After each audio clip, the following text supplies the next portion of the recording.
We can ride anywhere we need to go. We can ride all night up to the morning, as long as we make the show. We can be the best or we can be the worst. We can be the best thing you ever heard.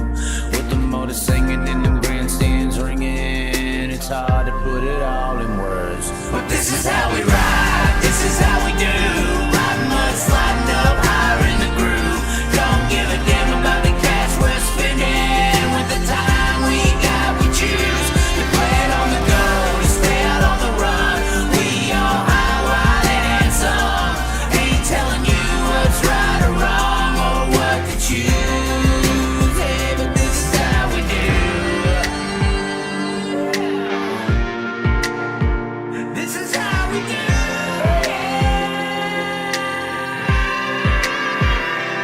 Out on the dirt ovals we play, life in the bright lights with no shade. So letting her go, letting her rip, letting her fly, tossing her in sideways, living the life, letting her ride, outside winning to die. Cross her up on the cushion, crossing the line, cause some drama and some bullshit they didn't like. And if they don't like the move, then we're ready to fly. But this is how we ride, this is how we do. Riding mud, sliding up higher in the groove. Don't give a damn about the cash we're spending. With the time we got, we choose to play it on the go, to stay out on the run. We all high, wild, and handsome.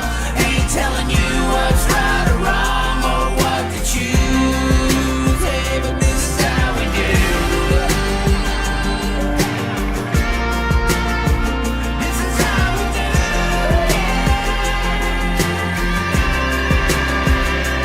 This is how we roll. This is how we do. It's not for everybody but the chosen few.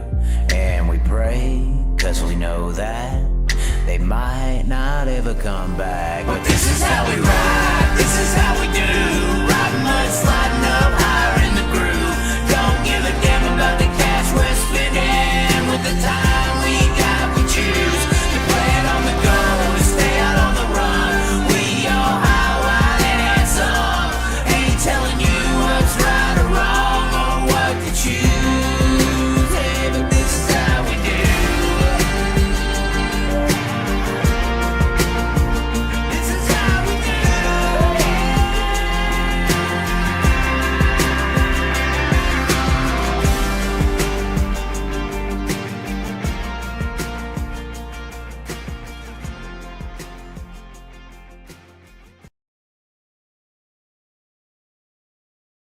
Like Cos and Macedo, and they growl about it. Lonely like old bro Joe. Cartel gonna care for me, not you, cause I'm the CEO. I'm here to fight, looking to sink with my torpedo. I'm just a lap car trying to survive, running in the back, fearing my life. Cause there's a black and 2041 guy adding to the junk in the field with some white on white crimes. Or is it 99 maybe? I don't give a damn, but the bank statements lately adding up through the junk that the crazy man's making. Reckon her, reckon him, non-binary maybe, who knows? If I don't like him, I slide him like Cos and Macedo, and they growl about it. Lonely like old bro Joe. Cartel gonna care for me, not you, cause I'm the CEO. I'm here to fight, looking to sink with my torpedoes. Cos and Macedo. And I don't know where we go from here and what we think about it, but it seems to me gotta be about it. Time for talk and speak comes across this week, especially when dotting I's and crossing T's. It seems to be what they all want and what they need. And then you'll go, oh, oh no, just like them cars. Down round he goes, and then they get to finally feel like Cos and Macedo. If I don't like him, I slide him like Cos and Macedo, and they growl about it. Lonely like old bro Joe. Cartel gonna care for me, not you, cause I'm the CEO. I'm here to fight, looking to sink with my torpedo. in my seat, oh.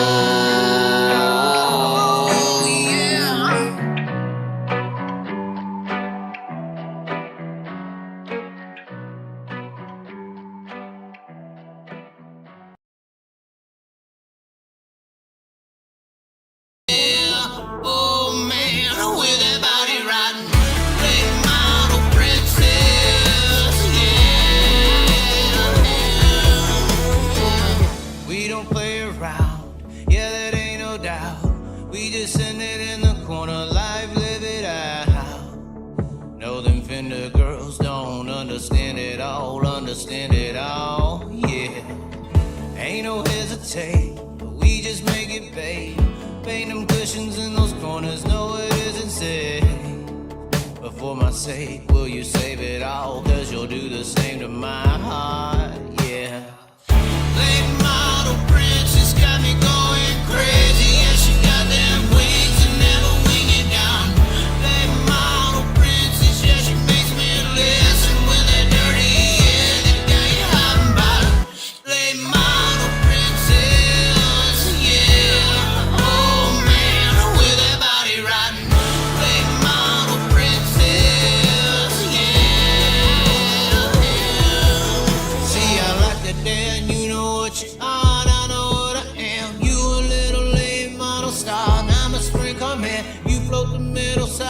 Take your time and blow it. I'm a little bit of ghetto with that sinner, then you'll know it. And I gotta get the going now. Gotta catch me that eye. My mode is always fly or die. It's all that sees the moment's time. But while the clock keeps ticking by, you keep on talking on my mind. I'm contemplating situations where you could be all of mine. Cause you're that late model princess. Got me going crazy. Yeah, she got them wings and never wing it down.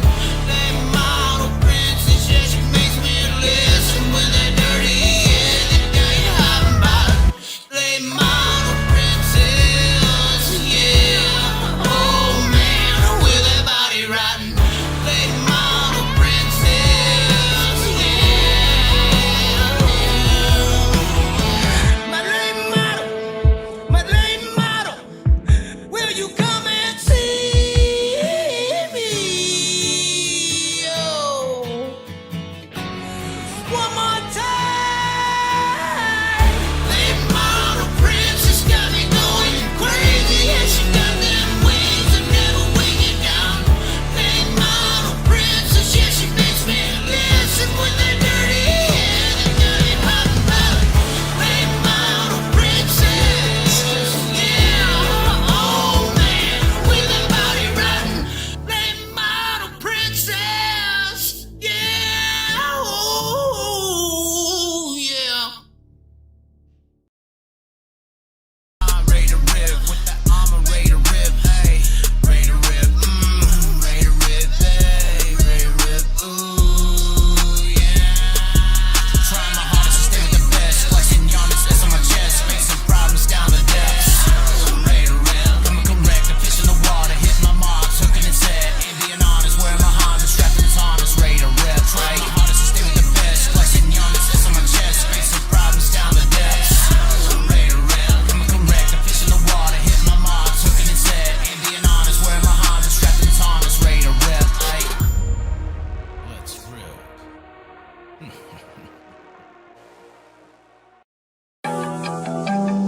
Talking about that bird, man, boy. Trying to get them old wings.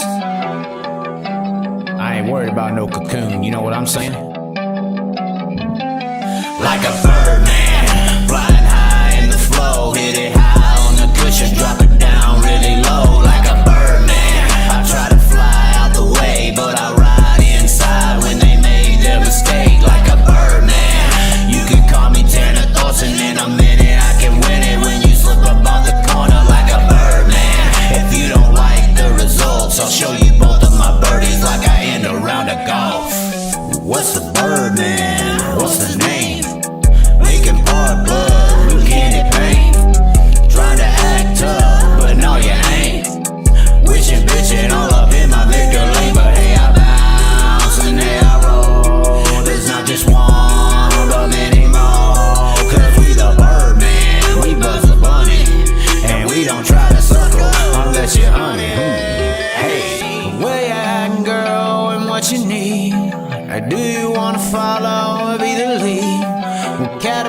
crawl and don't believe. So butterfly more and spread your wings like a bird man, flying high in the flow. Hit it high on the cushion, drop it down really low like a bird man. I try to fly out the way, but I ride inside when they made their mistake like a bird man. You can call me Tanner Thorson, in a minute I can win it when you slip up off the corner like a bird man.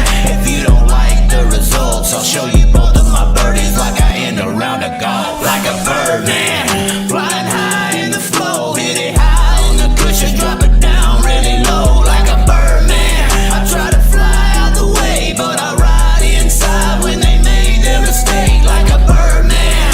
You can call me Tanner Thorson, in a minute I can win it when you slip up off the corner like a bird man. If you don't like the results, I'll show you both of my birdies like I end a round of golf.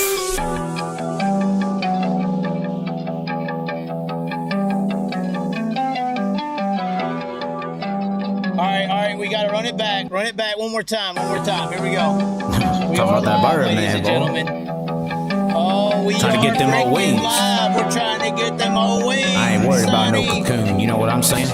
Hey, hold on, look. Like a bird man, flying high in the flow. Hit it high on the cushion, drop it down really low like a bird man. I'll try to fly out the way, but I ride inside when they made their mistake like a bird man. You can call me Tanner Thorson, in a minute I can win it when you slip up off the corner like a bird man. If you don't like the results, I'll show you both of my birdies like I end a round of golf.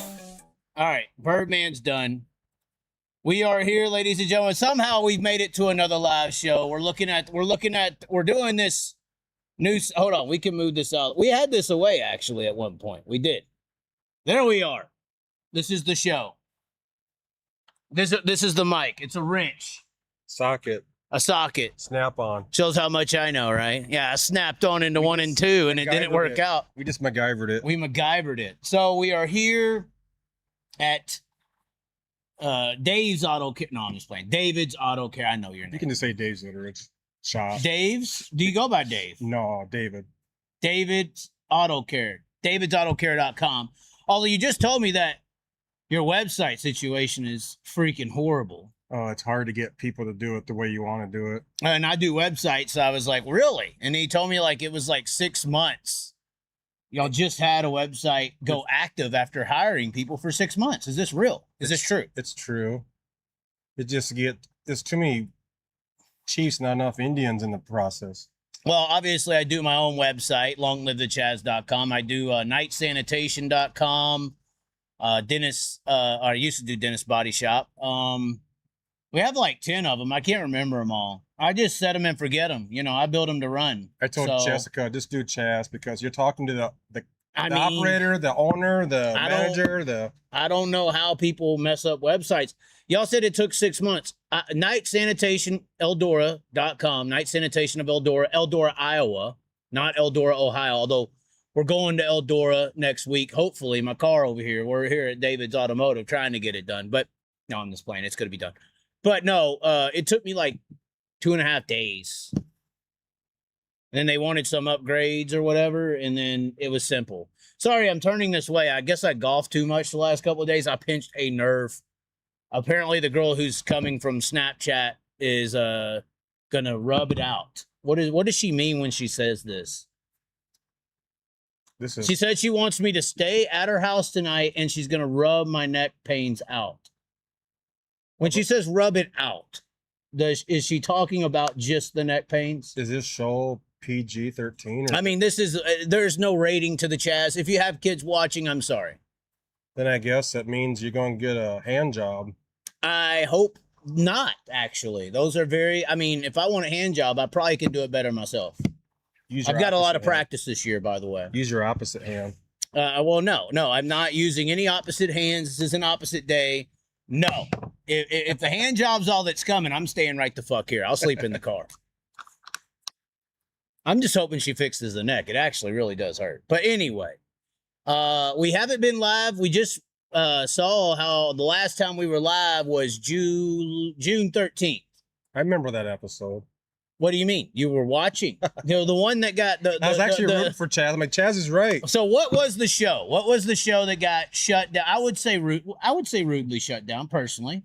Chaz was. That's my opinion. Was it rudely shut down? I mean, you watched it, right? It was awkwardly shut down because it's like Chaz was talking about on the me and a woman. There was a woman. There's a woman, but I didn't catch on to it right away. I was just logged in I was working, so I came home at night. I was late, but if I remember right, you were talking about how easy it is. Women get so many men in their inboxes. Yes. They have options, choices. Yes. Us ugly fat guys, we don't get shit. Normal people. The average person doesn't get maybe a couple. Right. Like David Gravel, even though he's married, probably gets a hell of a lot of DMs, but the guy in the B main, you think fucking you think Conor Morell's DMs is full? That's what I mean. You know what I'm saying? Yeah. Like, this is Conor Morell, a World Outlaw Sprint Car Series driver. But since he's not the man, his DMs are probably empty. He's probably got a girlfriend already, though, too. But that don't matter in today's world. We see that all the time as far as your success rate in the DM. We don't have as many options. Well, I mean, I have some interesting scenarios. But the point I was making is you could just be the average person. And I was basically saying how the morality in our society is based on the female decision. It is. Men are dogs. That's the point I was trying to make. Men are dogs. Men are trash. And they were trying to, or the person that was talking was trying to scapegoat that as to, well, men do it. Why can't women? Why the fuck is that a thing? Like, hold on. Why is that a thing? Like, and this is something else I've noticed since that episode. And actually it happened before and after. And I've noticed it since being in this dating. No, I'm not even dating in this world, because it's not even there's no such thing as dating anymore. No. Dating is like, come to my house and stay with me. Meet and greets. Yeah, well, they're not. It's not Netflix and chill. It's like, hey, let's hang out. There ain't even a word for it. But there is a uptick in like girls who are 28 to 38 years old, absolutely going after the 19 to 22 year olds. It is like legitimately happening. I've experienced it like. Immature. I've been in the friend role witnessing this. When I was in Cedar Lake, I witnessed this. And I stayed at their house. Like I was just witnessing a couple, and she was old and he was 23. She was 35. It was like, why is this a thing now? And it's like, oh, well, because men did it. Well, the response to that is, well, men did it, so can we. And this is why ultimately it is the men's responsibility to lead by example in a good way. But since women only pay attention to the evilness of the world, because the evilness of the world dictates their self-image. I mean, women are insecure because the world's told them they're ugly. So they spend all this money year after year trying to perfect themselves to an evil image that the world says they have to fit into. I'm just giving an example. But because the evil men of the world have been 40-year-olds banging 20-year-olds, they think that's success. You know, they think immorality-based actions are successful men. So they're trying to emulate that, when really the system's just manipulated them into more emotional turmoil. How many, maybe there are 40-year-old dudes or 35-year-old dudes who hook up with 20-year-old girls, but how many of those are successful relationships? It's never, they're not happy. Never happy. No. So on Facebook, they're happy. It's just, it's a weird deal. But anyways, it was really good debate that we were having about male-female domains and interactions. It wasn't bad. It wasn't bad. No, everybody was laughing. We had the butt plug jokes, everything. I mean, it was hilarious. Everybody loved it. I mean, it was funny. I mean, but yeah, the show did end, in my opinion, very rudely and disrespectfully. I don't know how you felt. I mean, if you were me and you were this guy putting on your job, job, like the person literally said that I was threatening their job, which I don't even, but you heard her say that, right? Yeah. And it's like, wait, you just walked in and abruptly interrupted and tried to destroy my literal job. Hold on. This is my literal job. I'm actually conducting my job, and you walk in and do that to it. It's like, that would be me going to their job and picketing against the medical industry. I could easily do that. She didn't hear the beginning part of it. Oh, no, she heard it all. But it's fine. Because butt plugs was said at the beginning. Regardless. I don't use butt plugs. Well, that's good for you. But regardless, it was unfortunate that the show ended, but you were entertaining, other people were. That's why I like those conversations. I was rooting for you. I was like, that's how the real world works these days. Yeah. No, people don't like the real world. They want to live in fantasy land. Men are boys, boys are girls. You know, we're in the non-binary world. I just mind my own business, do my own thing. Right. Well, that's why you watch me though, Yeah. because there's a lot of people I think that are just too busy. The best thing I like about you is that you call it, the people I respect the most are the ones that just call it the way it is. Don't bullshit me. Just tell me the way it is. Right. That's why I've never really went out and got big sponsors, because I don't want to kiss people's ass. Like, I want you to come to me because you like me. I'm not going to be chasing people. Right. Yeah. Yeah. And that's kind of why my content this year has switched from, being. Just tell it the way it is. Well, This isn't CNN. Yeah. Well, and the system don't like that though. We live in an industry, in the dirt track racing industry, that is completely controlled by money. Yeah, and it ain't the winner. It ain't winnings that pay for everything. It's the sponsors. It's the people who fund things. It all adds up. It's politics. It's 100% politics. Just like Donald Trump was probably given a bunch of money to do whatever Israel says. And if you speak up against it, you get Charlie Kirk. Yeah. The same thing happens in the racing world. They spend a bunch of money with the industries or even the hobby stocks. Like we were talking about the rules being changed and things like that in different divisions and things of the sorts and tech area, gray areas and all that. And it's like, well, more than likely the guy who wanted this rule changed or that rule changed funded and sponsored the racetrack. And then they get to the end of the year and they're like, hey, let's do this with the rule book next year. And if you don't go along with it, then they pull their sponsorship. Yeah, I don't like that. And then if you change the rules back to what they wanted, now they put a sign on the track again. Yeah, But that happens all the time. It does. It's unfortunate. But that also that's just a micro example. You get to the Outlaws, you get to NASCAR, you get to politics. These are the same things kind of happening. It's like that's why the car owners change. Like you were telling me earlier today about scheduling. And how, because Sammy Swindell and Steve Kinzer at one point didn't want to race and Doug Wolfgang didn't want to race so much. Ted Johnson and them changed the schedule to race less because the stars wanted that, the pull. They wanted to be home more often. Right. So, I mean. More NASCAR basic. You race weekend, you come home, spend the week at home. Well, and that's the politics of the sport working again. It's like, why are you listening? Is it fair for the little teams who need those races to survive? When you are Steve Kinzer and Sammy, you just need a few races because you're more than likely going to win them. That's the problem thing with this kind of, it's just the fact of life. You can't please everybody. You're going to piss off some people to please some people. Well, and just like the newspaper article they wrote about me in Huset. I didn't see that. Yeah, it was in the Brandon newspaper. I said in there, I said, when I decided to start making videos, I was like, I'm at least just going to say whatever the fuck I want because every historical example in the world, it don't matter what you say, people are going to hate you. So if I'm going to be hated, I'm at least going to be hated for how I actually feel and not for a fake version of me. No, don't be fake. The only person who said everything right was Jesus. And look what they did to him. So exactly. Even I thought I was Jesus at one point. But anyway, you look at some of these situations. And when it comes to public speaking, if you're going to get on a camera and say anything, you're going to be hated and liked. Period. Don't be bought out. Just be the way. Just be who you are. Well, and then it's hard. Trust me, it's hard for me to be in this position. I spent a lot of years rejecting money to keep my integrity. And then when you look around the racing world, though, and you see everyone else taking the money, eating off I call it a dog bowl, in that aspect. It's a dog bowl. If you do what I tell you, here's your little treat. Yeah. If you do what I tell you, here's what you get. And there's a lot of people in this industry that are living on the dog bowl. But those people up here, where are they going to be in your life when they're gone? Right. Well, that's the aspect of it. I mean, they may drive a better vehicle than me. They may have a house. I don't have a house. I still put my pants on the same way they do. Well, I know. And then they are going to take their last breath just like you are. And that's my concern. When I take that last breath, I'm not going to be worried about the other side. I'm not materialistic either. Like don't bullshit me. Just tell me the way it is.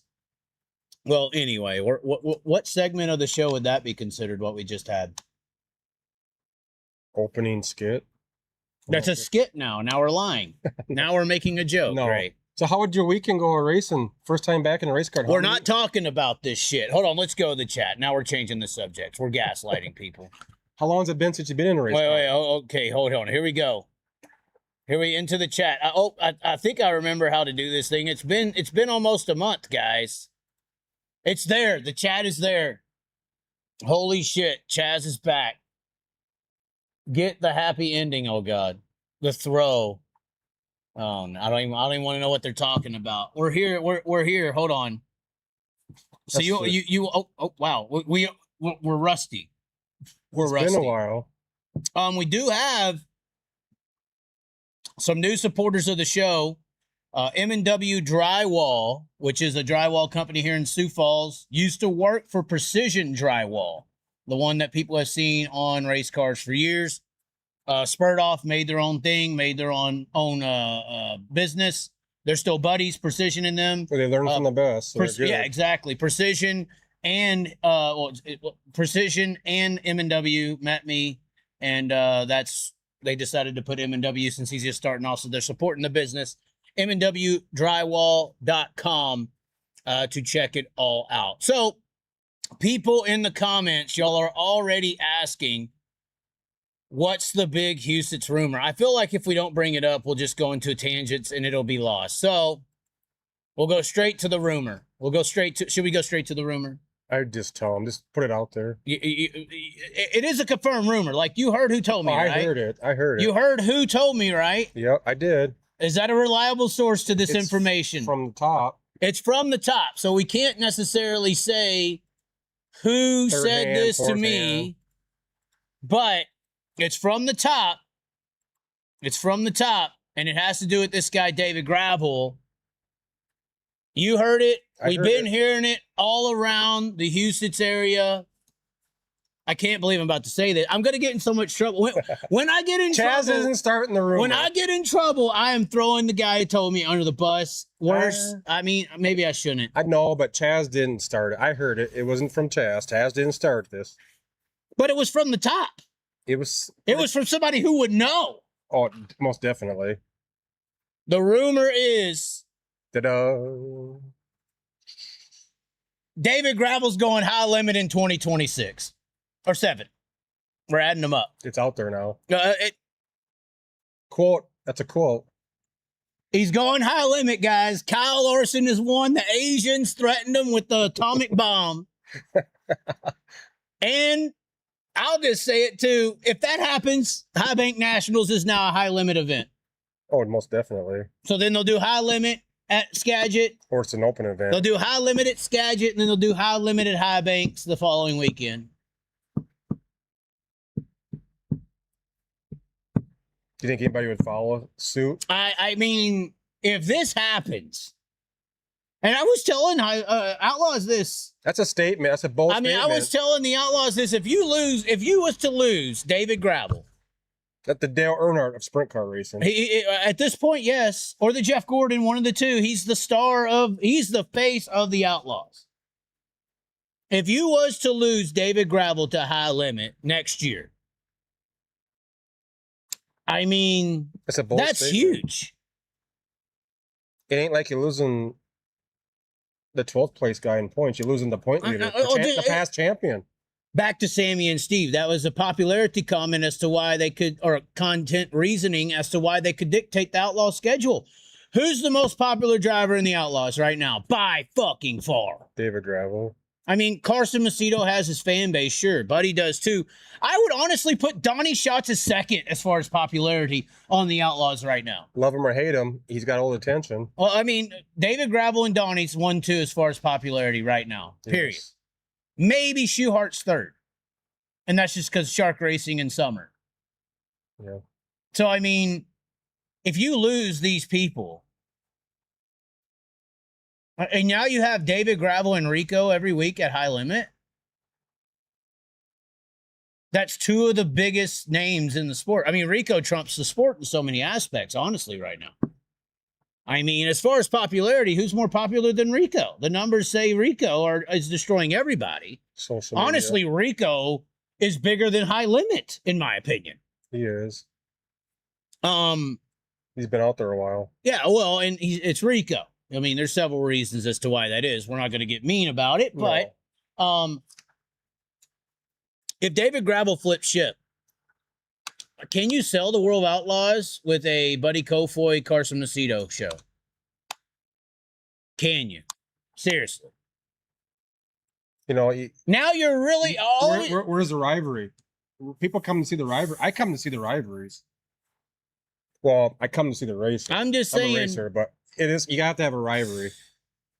Who would be the rivalry? If David Gravel left, who's the rivalry? Well, and here's what I'm saying. All this shit that the outlaw people have been talking, their little fucking cliques. And I called the clique out when High Limit was going to first start, you know, and told them to be nice. Let them run. Because High Limit, I still believe it. Kyle's acknowledged it now as fact. Kyle finally admitted he agrees with me. Although he didn't give me any credit. They stole my dash idea. They stole everything. They did steal my dash idea. You saw this, right? Anyway. I said from the beginning, High Limit wanted to be Flow Racing Night in America. They wanted 12 midweek races. Flow Racing wanted a pie of the sprint car industry. And they just wanted to cherry pick, just like Flow Racing Night in America does, again, with the Outlaw Late Model and Lucas Oil schedule. And they wanted their little 12 midweek races, and they could have all the guys. And the Outlaw said, fuck you. And then Kyle probably had Thanksgiving with Ginger Kitty, and they're like, well, let's just take them down.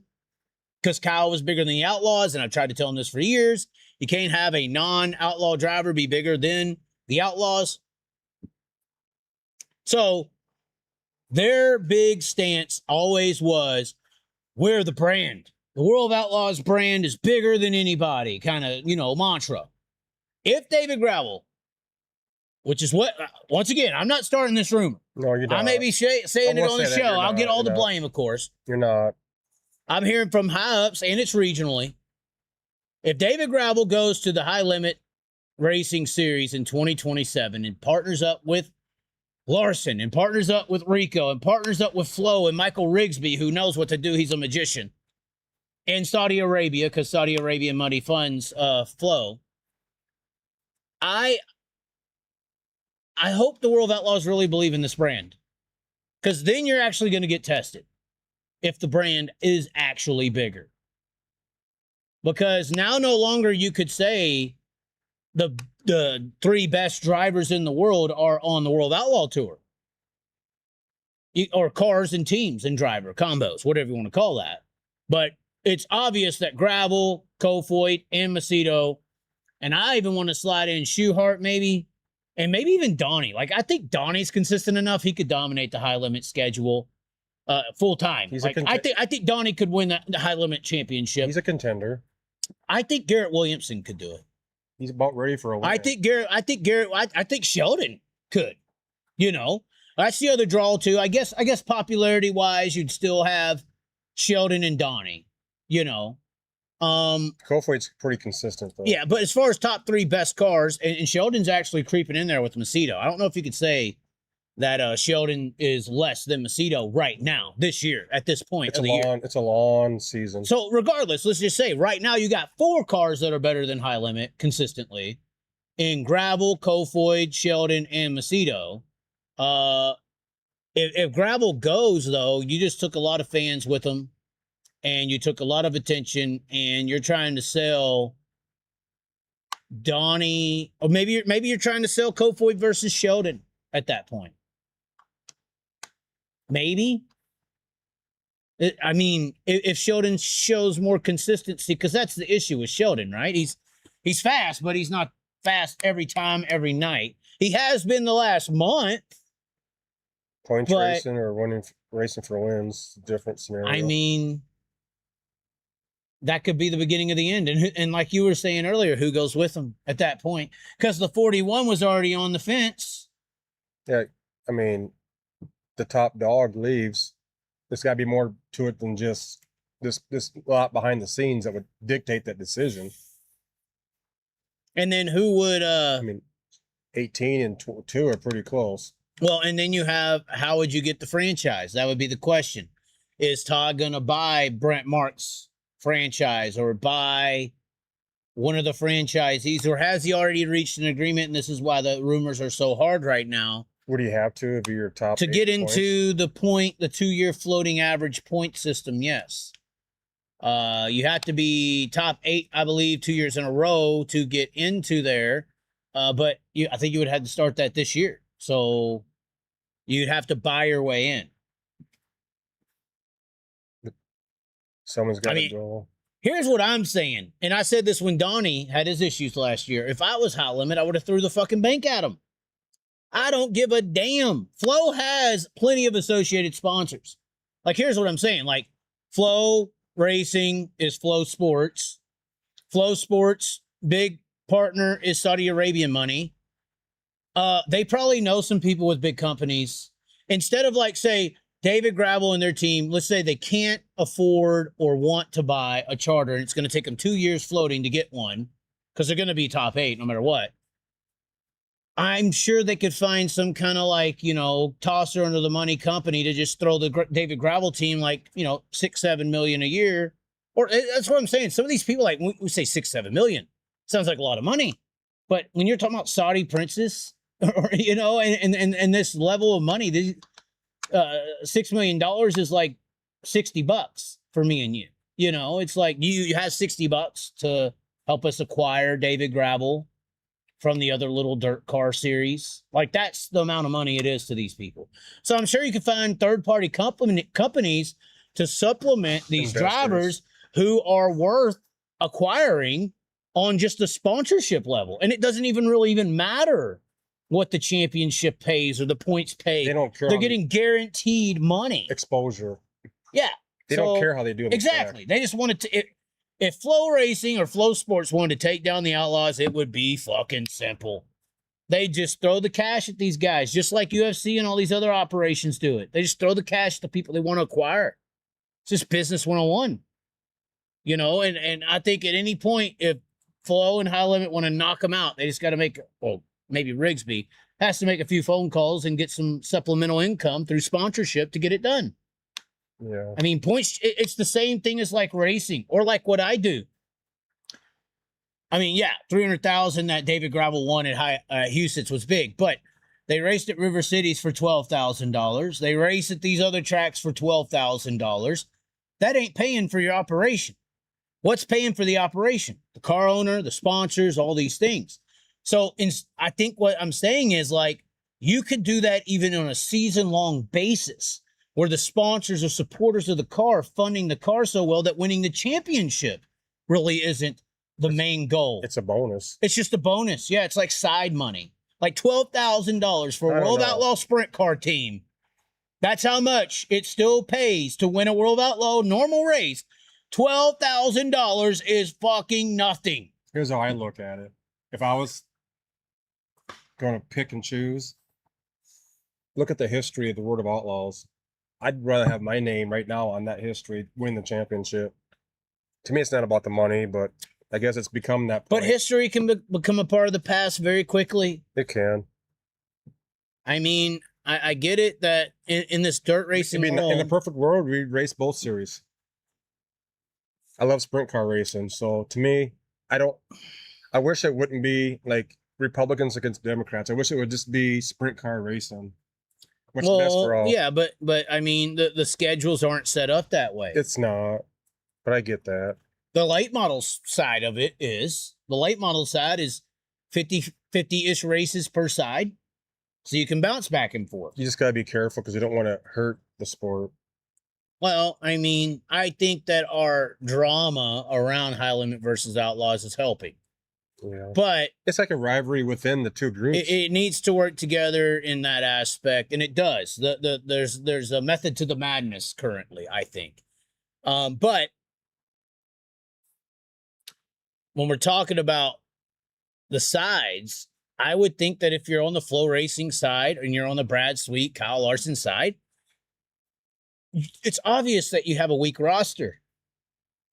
And you got to do something to fix it. Competition's good. If these guys and these teams want to get paid more, for me to sit here and say, well, maybe they'll find a supplemental sponsor to throw them a bunch of money to get them to come, that's a signing bonus. If you want a football player, maybe your contract isn't that much every year, but the signing bonus is so much that that's why you come. And then that's why other teams now have to pay a bigger salary or a bigger signing bonus. And that's also what ups the behind the scenes money. It's not necessarily the incentive to win the Super Bowl. It's the incentive to come and play for my team. So if I'm high limit in flow racing, I see that I do have an issue that Aaron Reitzel is potentially my best driver in car. And I need to fix that. What do we have to do to bring, who's the best? All right, we need the best quarterback. Who's the best quarterback? David Gravel. All right, what do we got to do to get him here? If they were, I guarantee if Brad and them sit down with the big corporate leaders of Flow and High Limit is their invested entity, they're sitting there saying these things. You know what I'm saying? Like, who's the best? Let's bring the best in then. What do we got to do? It's still a people's sport, though. You can have the best of everybody, but it may not work out. Marriages end up in divorce. I mean, That's a big angle as far as acquiring a sprint car team to your series. It's a weird angle you just said. it is. But I mean, you could say that with Cody Jacobs being so verbally against High Limit. Is he going to be okay? Is he going to quit the 2-car if they do that? No, he's dedicated. Well, I know, but look at how much he's against the destruction of sprint car racing, as he calls High Limit. He's there to win. It doesn't matter what track. Are you sure? I mean, some of these got back to relationships and emotion and loyalty to the loyalty. I mean, when you're at the racetrack, you don't care about all the politics. You're there to win. To me, you're there to win. So at the end of the year, you might think about it, but you literally just got through saying you wanted your name on the list with the Outlaws. you do. And now I guess you're playing devil's advocate, or what are you doing? No, I just Because you admitted how important it was, and now you're saying, well, it's not that important. He's just there to win races. But does it not matter if it's an outlaw race and an outlaw championship you're going for? it's a team decision. You win and lose as a team. Okay. You know, but if that's the direction they take, good for them. Go win some races and win the championship there too. So you would be okay with this move if they win? It's not my money. What do you think? It's an opinion. It's not your decision. I'm looking at the sport as a whole. And what's your opinion on this whole High Limit outlaw thing? It's good because you need competition. I mean, High Limit came in there and started paying more. Outlaws had to they started paying more. It's like competition dries up. It's good for the sport. But hasn't that raising of payouts kind of went away? Like, that's not the center of focus. It's almost like if High Limit and the Outlaws were working together, it was working together, or it's currently working together to like deflect from the payouts not technically going anywhere. I don't know the people in charge. I don't know the insides, but if they work together, they'd be a pretty dominant force. Well, I mean, they could work together, but you still want to, I don't think you want High Limit and the Outlaws to technically ever really work together 100%. Because you still want it to be a degree of Chiefs versus Raiders. Then you might as well just be one. Well, yeah. Well, no, you kind of want it to be like politics, because we have a Iraqi war veteran in the background. We can't disclose her information. She's our beer our beer agent. We're gonna call her an agent now. She's upgraded. She's gonna sneak under the table. We'll take two more. Two more. We do. We have a cooler now. Oh, look, secret agent over here. They slipped the cooler in without us even knowing. Oh my God. She could have cut our throats in half. We wouldn't even known. We would have been laughing all the way. What is she saying to you? Calm it down. Next thing, we need a catheter now, so we're live. Look, she put koozies on the beers. Is it one of your sponsors? No, screen printing. It doesn't break in the cooler. Oh my God. By the way, we will have koozies with us. At Eldora, I have a custom Eldora koozie that we made. I will show you this. You gotta show them again. I can't show them. See one. Show them the side, the good side. Here you go. I'll put it up here. You don't have it. I know. There's not a good side. It's like my face. So it's like it's no, the hobby stock picture. Yeah, we got a hobby stock deal too. Why the DNF? Because he was inverted. We got 2 sets of koozies. We got another set of koozie hopefully coming here. On there. We do. Where? That's actually pretty cool. Yeah, I did put Gertie engines on there. I did. That was an icon back in the day. I know, back in the day. We're trying to fix it. What did she say? Slow her down, Winston. What are we slowing down? The drinking? I drink 2 beers a year. You drink 2 beers a year? I'm on my 4th one. No, but here's what I'm saying. If High Limit and the World of Outlaws work together, I think it has to be, and maybe this is what's happening right now, and she'll know all about this. This is why I brought her up. It needs to be like modern politics. Because Here's what modern politics is, and I know y'all don't want to fucking agree with it and all that. And I really learned about it in 2017. Not only did I study the world and how DuPont and these rich families control everything, but lizard people are real. Regardless, here's what I'm saying. Floyd Mayweather fought Conor McGregor. You remember this? I do. Floyd Mayweather and Conor McGregor got on stage every single week and went after each other. He called him a monkey. He called him all these deterring things. They went back and forth. And then they got on their jet together. It's just for TV. And then they went to another event and then went at each other again for an hour and a half on the stage.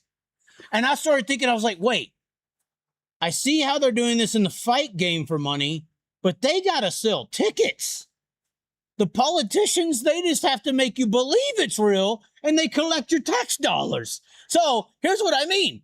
High Limit and the World Outlaws working properly going forward is like modern politics, because I firmly believe these politicians, they may argue and fight on stages and you think everyone hates each other, but then they go to their private galas and they go to the little fundraising events and they hang out and laugh and be like joking. They joke about this shit. They get along, they get along behind the scenes.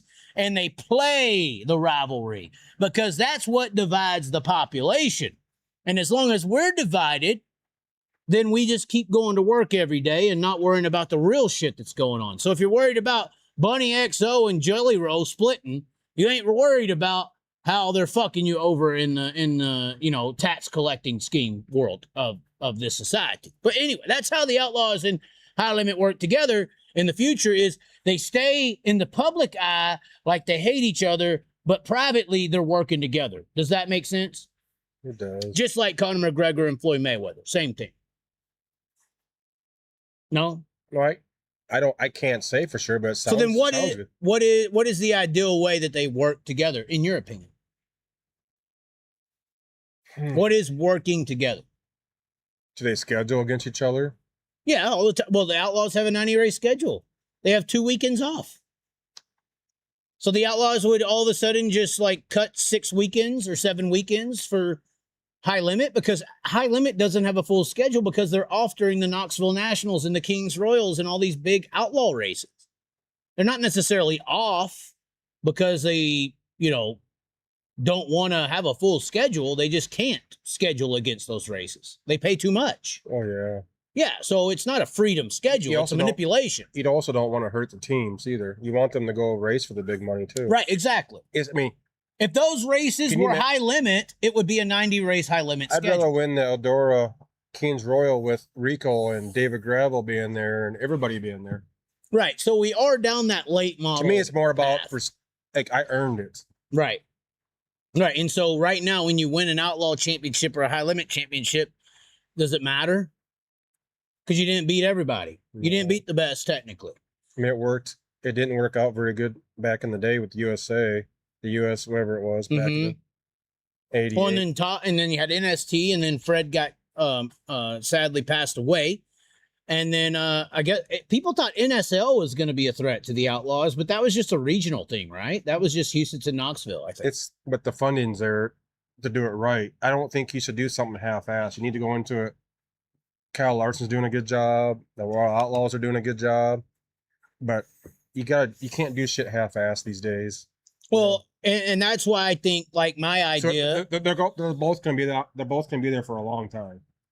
Well, my idea of a 12-race qualifier and then turning the World Finals into a final for a championship between the two series is the best idea, because you take 12 races throughout the year, once a month or 2 a month. And they're all 50,000 or more. And those are qualifiers. And you do those 12 races all year. And then the top 30 in points from those 12 races are invited to the finals at Charlotte. And then you separate them by how, the points are. And then you have a finals. This is how all other sports actually operate. It may take a Todd. Honestly, we could say that's what needs to happen. I think it does. But it would take a few of the bigger teams, I think, just like Kinzer and Sammy, to come in and say, all right, fuck you, World Outlaws.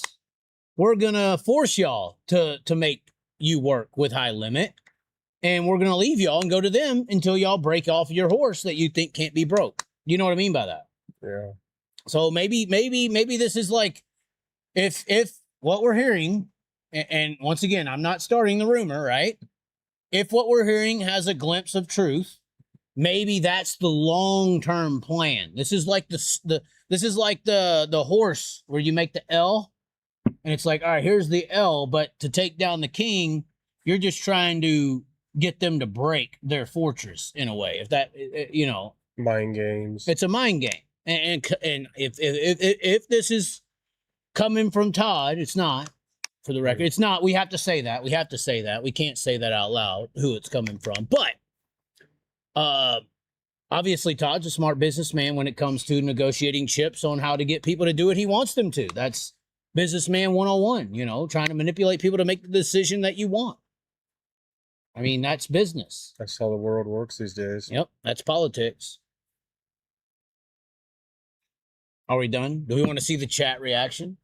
That's why I just stay in my own little bubble. Do my own God. thing. Your bubble's getting bigger now. You were just a part of a David Gravel leaving the World Outlaws conversation with a wrench that is a mic. That's an expensive Or wrench. a socket that is a mic. All right, they're not going to believe it. I have a feeling that the chat's not going to believe it. I heard it. Oh no, what did they say? Chaz's run was very Jack Hodden. Oh, now they're talking about my race. They're talking about my race. They're already on to the next subject. We didn't even bring that up yet. We didn't even bring up my wreck at the track. You I turned the pieces of TV shit. on. I seen you on the pole position. I was like, he's pretty confident. But then I looked at We went quick time. Then I looked at the hot lap. I mean, he was fast time. It has been. How long has it been since you've been in a car? I mean, 20 years, 15 years. no. I don't know. 2020, I raced a big block, IMC modified, and a micro. But you were on a track you'd never been to. Yeah, I had raced in January in a bang banger in Arizona. That doesn't count. A front wheel drive doesn't count. I'm No. sorry, it I doesn't. drive those every day. Yeah. You just send them in there wide open. So But you were on a track you'd never been on before. You were on a car. you'd never been seen. to. Watching does You never help. drove a hobby before. And the track Don't was, know what to expect. I mean, after hot laps, I was very confident. I thought Jessica said he's taking the pole. If he's confident, Oh, you said this. You talked the shit. I mean, he must have. He drove it in pretty We hard. do need somebody behind us if you want to be the background. You know what happened? You got the air came off your spoiler. The air came off my spoiler, they're saying. Unbelievable. You got loose. No, we're going back to the chat. We're going back. Hold on. I would have had you out for the feature race. All right. So we did talk about this. When I have to use the restroom, she's We're there going to to- come in and fill in. So we do have a special guest in the building. We do. We do. And she is a part of the military over here. My wife. She did, what is this, co-ed? Why is there a girl? Is this Jumanji? What is this? I've never seen that before. You've never seen this before. It looks like some She kind likes of that. pinup tattoo. She likes the pinup girl. What is this? She has to have her, Oh, you're coming over. have her show you the tattoo. Have her show you the tattoo. Oh my God. Nope, you're sitting down where I'm sitting. I always wanted to have a one-on-one with my wife. Hold on. Can you see this in the camera over here? Come on. Can you see it in the camera over here? How long do we got? A minute. Can you see this over here on the Yes. camera? Yeah. So this is you. No, that's not me. That was my unit that I was with. Oh my God. All right. So but introduce okay, her. it can be me. if 1 you minute. want. 1 minute. So my wife was in Iraq. What years were you in Iraq? Introduce yourself. Yes. This is Jessica Zitterich. My wife. I deployed with Charlie 189 from the back out of Sioux Falls. Or sorry, Rapid City. Rapid City. Yeah. Sioux And I was Falls. telling her how I love the heat. And I like the heat because some of these young kids, bucks, can't stand the heat. And they're kind of wusses, I think. Tell me what was like over there on an average day It was hot. What was it? 140. on 140. And you had to dress up in your full military outfits, boots, Yeah. jackets, and walk It was hot. and go a mile to Go your... to the flight line. Jessica worked with Blackhawks. Yeah, I was their supply sergeant. She's kind of a We had- badass. I wouldn't want to mess with her. It was fun. I'd do it in a heartbeat again. This has been a minute now. Chance it'll be a minute. Yeah, good old Chaz. You You're should- drinking those pretty good there. You should. What? He needs one of those tops to protect you from putting stuff in this beer. Well, I'll get him on next time. I haven't drank in a long time. I don't drink. Yeah. You driving me home? Yes. That's good. Good old Chaz. I probably have to drive him too, I guess. Oh, he's back. Y'all been Hi. quiet this whole time. No, we were We're talking. talking. About what? Continue. Let's hear it. Just Iraq. I said. So Sioux what's it Falls like in the instead of dating Rapid. world? Do you think it's easier for men or women to get like a date? You think women have more options than men? I mean, your inbox has to be full. I'm not. Probably married guys more than anything. Yep. Could be. Yeah. I've seen him out there Have you got DM from top? Never mind. from top what? He already knows what I was gonna say, right? Yeah, I think so. We're guys. From who? Ask No, ask no. the All right, question. you're off. You're off. Get off. I don't have a We're filter. saving her. I don't have a filter. We're saving her dignity. We're saving her dignity. We can't express She's a what we're. good kid. She does. She's a good She's kid? a good gal. She's a good gal. Wow, you said kid. All right, Epstein, calm down. Oh my God. Can tell you. She plays by the didn't- rules. Oh my God. Somebody said that dude is completely out hitting his coverage. What's that? Wow, that means that I'm out of your league. she's out of your league. Yeah, I'm out of your league. No, I take that as a But- that's a compliment. that is how other men are. That just means he's attracted to you, and he's trying to get you to break up with him so he could have a chance. What did you say about racing? There's two things in racing that people don't share. You don't. There is not. Oh, go ahead. Say what she said. There's. Go ahead. Repeat what she said and then answer. You're not supposed to share. Or what do people share besides the water? No one can hear you. That there's mics here and here. So Go ahead. I don't remember. hold on. What's- Come over what's- here. Here. What's the question? Hold on. Go ahead. She has something to say. In racing, I thought there's two things you don't share. Your wife and your. I'm not sure. Wife and race car. I think. Is that what you heard? There's a race car part. Oh yeah, that's what I heard. Well, I'm definitely not as girthy as a drive shaft. So what are you talking about? I don't. You've never heard of it. You don't know what she's talking about. Well, don't share your wife. I don't know. Well, there's just- two like I things you're said- not. So, Dad even said this. if one of them is the wife, it's definitely underlining supposed to, because they I don't definitely know. do. I just worry about myself. Anyway, I mind my own business. Chaz has a drinking problem and a small bladder. Bad combo. Well, I can't even use the restroom. You wouldn't I be have very fun good. with How? What would you do in a NASCAR race? Just piss your pants? That's what they do. Like they do. Greg Biffle had a good story. He said he had something leaking. I'll out. tell you what, when I was racing, or the day of the race, I was shitting and pissing all day long. Is that because I was nervous? I remember time trial in the 410, and I remember feeling like I had to piss my pants. I go to the bathroom and nothing come out. Just a triple. It was all mental. It was mental. Okay. That's when you need a Prozac. What is a Prozac? Anxiety pills. I don't take pills. Maybe that's my problem. I need to start taking them. That's what they say. All right, so we're done with David Gravel, correct? But that What did she did just bring in here? that did come from a reliable source. Chaz is not making that up. I'm not making it up. Am I heard I it. mean, we His had, phone. It was on his. I heard the conversation. and it's from like the top. Pretty close to the top. We can't say Todd Queering No, not Todd. legally. We can't. I'm not going to say anything. It's from the top. David Gravel's going high limit 2020. Wasn't David Gravel. No, I didn't say it was. I said the story of No, I'm David just Gravel saying. going high limit in 2027. I'm not making it up. It's coming from the top. It is. Okay. World of Outlaws. About to see how much your little fucking brand matters. Tell you that. You know, the high limit's not going anywhere. Oh, no. They got too much money invested. The USA series didn't last very long, unfortunately.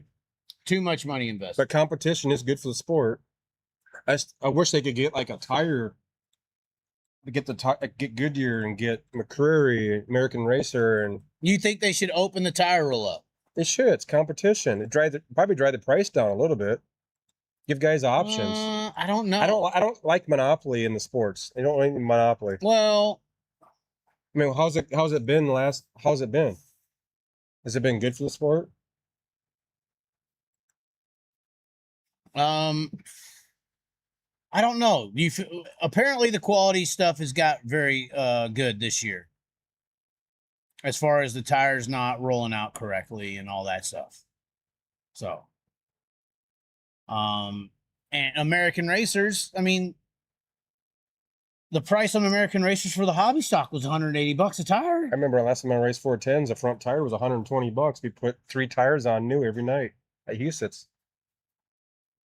How much?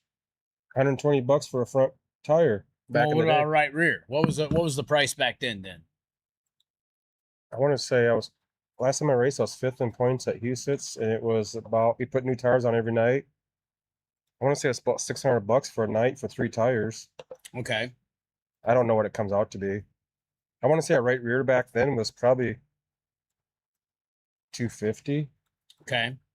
I don't remember. Don't quote me on that. No, we're not quoting. We're not quoting nothing. I guess we'll get into the race that everybody wants to talk about. Chaz, I was actually proud of Chaz. I turned the TV on, and I was like, that fucker's starting on the pole. yeah. So there's the image from Hot Laps. I think the car wasn't set up for your driving style. It was not who the...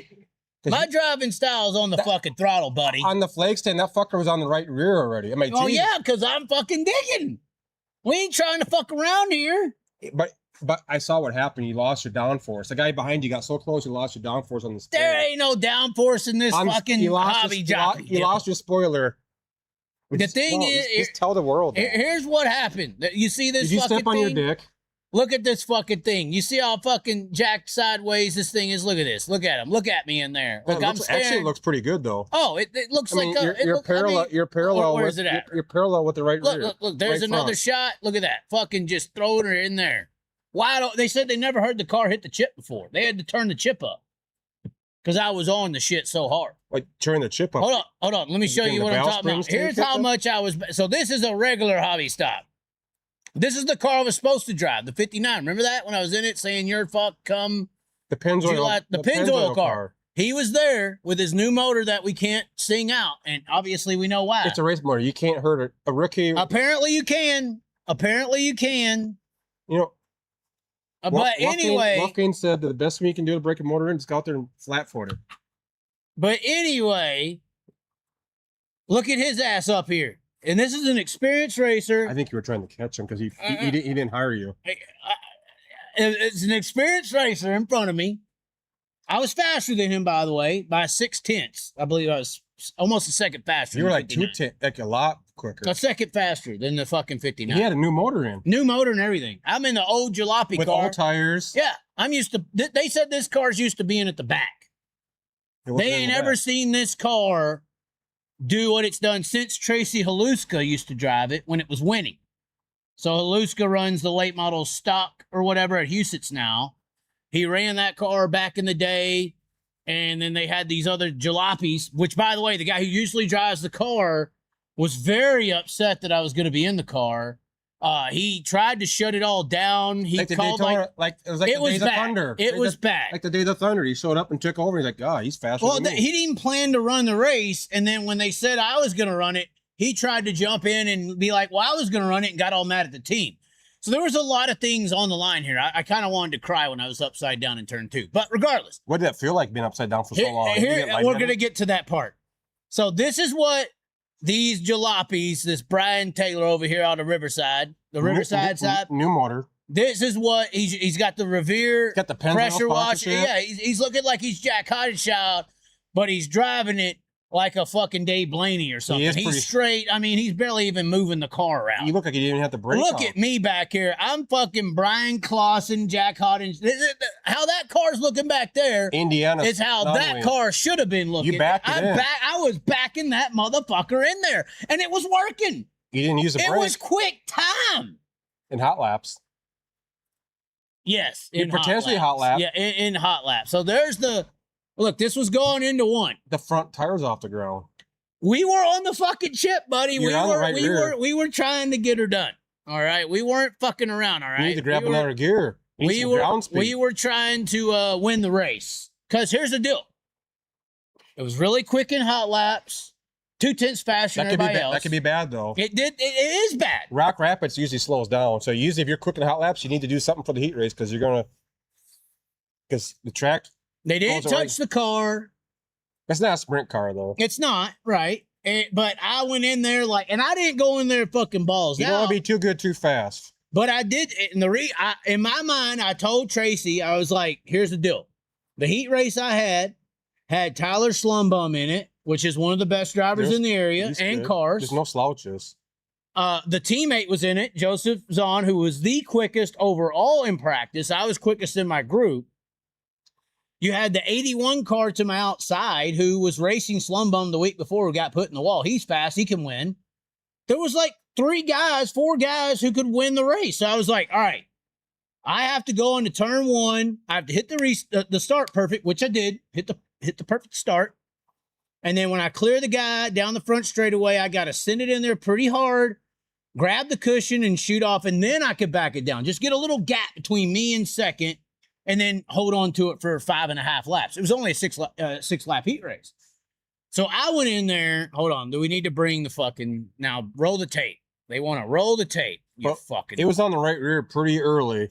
Oh my God. Here we go. I mean, it looked like it was on the right rear at the flag stand. Like, I'm like, geez, I think something bottomed. I think you're shocked or something bottomed out and it's loosened the car up. Because you were like, the way you were sitting at the flag stand is how most guys are at entering the corner. I think you lost. I don't think you lost. I think something bombed. Something bombed So up. right there, we Something tossed bombed it. up. We tossed it in right there. And I'm already counter steering, but I'm trying to just float it up to the top. But once I tossed that motherfucker, it was going. So right here, I'm like, we're too sideways. I started steering into it more. Then I was like, no, we're losing it. Then I backed off throttle because that's what you got to do. Try to pop it, just gradually bring it back. And it just kept going. I was like, oh my God, we are not going to save it. You were good until that guy. And then we did save it. So right there, it's about to snap back, right? It's about to snap back. You got some At that point in the video, it is going to snap back because we're stopped with the slide. It knocked the tire and off then the bam, bead, and then it caught the wheel caught. Yeah, it. and then the dirt caught it, and then yeah. Blame it on Trump. The military agent just had to intervene when he said blame Trump. She is probably a Israel undercover op. Could be. I agree with you. Or a Russian spy. She is an Israel undercover op. Hold on. We're looking at comments. You know what we should do? We should go. Here's what we should do. Wait, did you take the seatbelt loose after they flipped you over, or when they flipped before you flipped you over? You waited, didn't you, to take the seatbelts loose? I was not. First of all, you have to understand. In this moment, It took him a long time to flip you over. In this moment of sadness, we'll call it. I thought you looked good. Drove her in deep. I drove her in deep, and she couldn't hold. But in the moment of me thinking in my mind that I'm about to hold on, we'll just pull the comments up, and then we're gonna roll the Advantage Racing TV comments and video. I had it in my mind. Get the perfect restart, toss her up there, float her to the cushion, start. Just get through 1 and 2 really hard, good, but stable. And then back her down and float the car around and just hold on for 5.5 laps. So when I went in there and just tossed her a little bit and went to grab her like I did in the hot lap session, and I did it kind of softer because I knew it was slick. And then it kept going. I gave it more will and it kept going. And then I got out of the throttle and backed her down and kind of feathered her to get her back. And then it kept going even more. I knew right there, this is bad. You know, I knew at that point, this was not going to go how I envisioned it. So when I felt, because I'm in the car when the other guy plows in, right? You understand this. So I am embarrassed beyond degree. I wouldn't be embarrassed. I was. Embarrassed beyond belief as the car's doing what it's not supposed to do.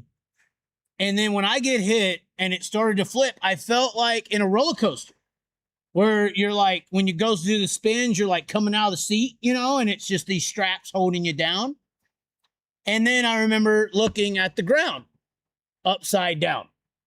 And fluid started pouring into the cockpit, and I didn't know what they were. But they started pouring in. And honestly, the only thoughts I had in that moment was just blow the fuck up. Just blow up. I would have thought flip me over. I was so degraded and sad and disappointed and upset, and I would have been. I thought about unstrapping, but once I saw the fluids, I'm like, well, if it blows up, I don't have to fucking face anybody, you know. I would have said, shit. I die and turn into in a race car. That's great. Flip me back over and just start in the back and pass them all. That's what I would have done. When they finally got to the car, I just said, flip me back over, because I was like, I ain't about to fucking unbuckle the shit and have 300 pounds plow into my neck. Did you feel like a turtle upside down, like helpless? No, I just I was upside down. And honestly, I think all the emotions outside of the wreck or in the wreck or all the emotions outside of the wreck. I really didn't care that I was upside down. I didn't care. I texted you. I didn't care. If I was a car owner, I would be like, that fucker's not scared to stay on the gas. Yeah, so you offered me a sprint car ride after that wreck. No, how do I flip? No, it was before that. I said, you changed your mind. I said, if you can find a seat big enough, it puts you in a 305. And now you've changed your mind. No. No, what do you mean? You said, hold on, what was it that you actually said after the wreck when I told you I was disappointed? Tell them. I said I was proud of you. You stood on the gas and you took the pull. You didn't go start in the back like a wuss. Yeah, I sent it in there. I mean, it sounded like you had confidence. Confidence, you have, as a driver, if you want to win, you need someone that can stay on the gas and have confidence. Yeah. Yeah, I remember Wolfgang told him a long time ago, he said, you don't know how hard you could drive it till you wreck. I mean, it's nice to have backup shit, but the thing is, I've raced before and I've never wrecked. I've never spun out. I think he felt bad. I've never crashed. I don't think you felt bad you wrecked. You felt bad because it was someone else's car. That's why you feel bad. But no, I mean, even I have to live with it now. The car is going to get replaced, because right? It was your last race. You just get back on the horse and get back on it. It's probably my... who's going to put me in a car after that fucking example? I would say, you know what? The best thing you can do... Who's going to put me in a car after that example? Seriously. Best thing you can do... That was my... get back in that car at that racetrack and do it again. Now you know your limits. Yeah, you got to find the limits, that's for sure. But I would have put you back in that car this Friday night and put you right back in that car right where you were. Oh, I definitely do a lot of things differently, but I don't know if that ever is going to happen. Imagine your potential. Never been in a car, never been on that track. Quick time right out of the gate. Quick time. But never heard the chip. That was last week. This is this week. So. Never heard the fucking chip, and now we're on the chip fucking top of the charts. Cars used to be at the back. You probably got to retard the camshaft a couple of degrees. Well, here's what's happening. Because you need ground speed. I had never wrecked a car before. Not even on the street? I have done that one time. But I never wrecked a race car before. And it's a race car. Well, but here's the deal. It's 50-50. I had some mom walk up afterwards and be like, oh, it's okay. You know, my son, he golfs and he makes a bad putt or a shot. And I just tell him, get to the next fucking hole or whatever. And I said, but the difference is, to go to the next hole in golf, you have to walk 25 feet and just shoot the ball. It's a very to go to the next hole in a race car or racing world, you have to have another race car. Those opportunities don't come those opportunities don't just come to some shit talker on Facebook. You need to get back in that car this Friday night and race it again, because I think you learned your limits. No. You should. You learn your limits. No, it's not happening. I destroyed their car. I guess the rear end's kind of damaged. Maybe. They don't know for a fact. Was it bent before? Hold on. Let's get to the actual video. I still think something... Well, let's get to the actual video, though. Were you off the gas or on the gas when it spun? I was coming off the gas because it started to go around. So when I threw it in, I'm on the throttle, and I was trying to float it up to the top to grab and then come off. When I threw it to go to the cushion and carry it that way, it just kept going. And when it started going more than I wanted, I started throttling back. Well, initially I just cranked more wheel. Then when it kept going, I throttled back, and then it started going around. So then I really throttled back, and that's when it caught. And maybe I'm just used to throwing cars sideways more than a hobby stock. I mean, I don't know. But anyways, here's the actual official video from Advantage Racing TV. I mean, you did go in pretty hot. Well, yeah, but we're trying to get a really hot corner. It looks like to me, it looks like the right rear was on the right rear before. So we had an amazing start here, though. I'm just saying. I mean, we did. It was an amazing start. Iowa corn, green flag in the air for heat race number 2.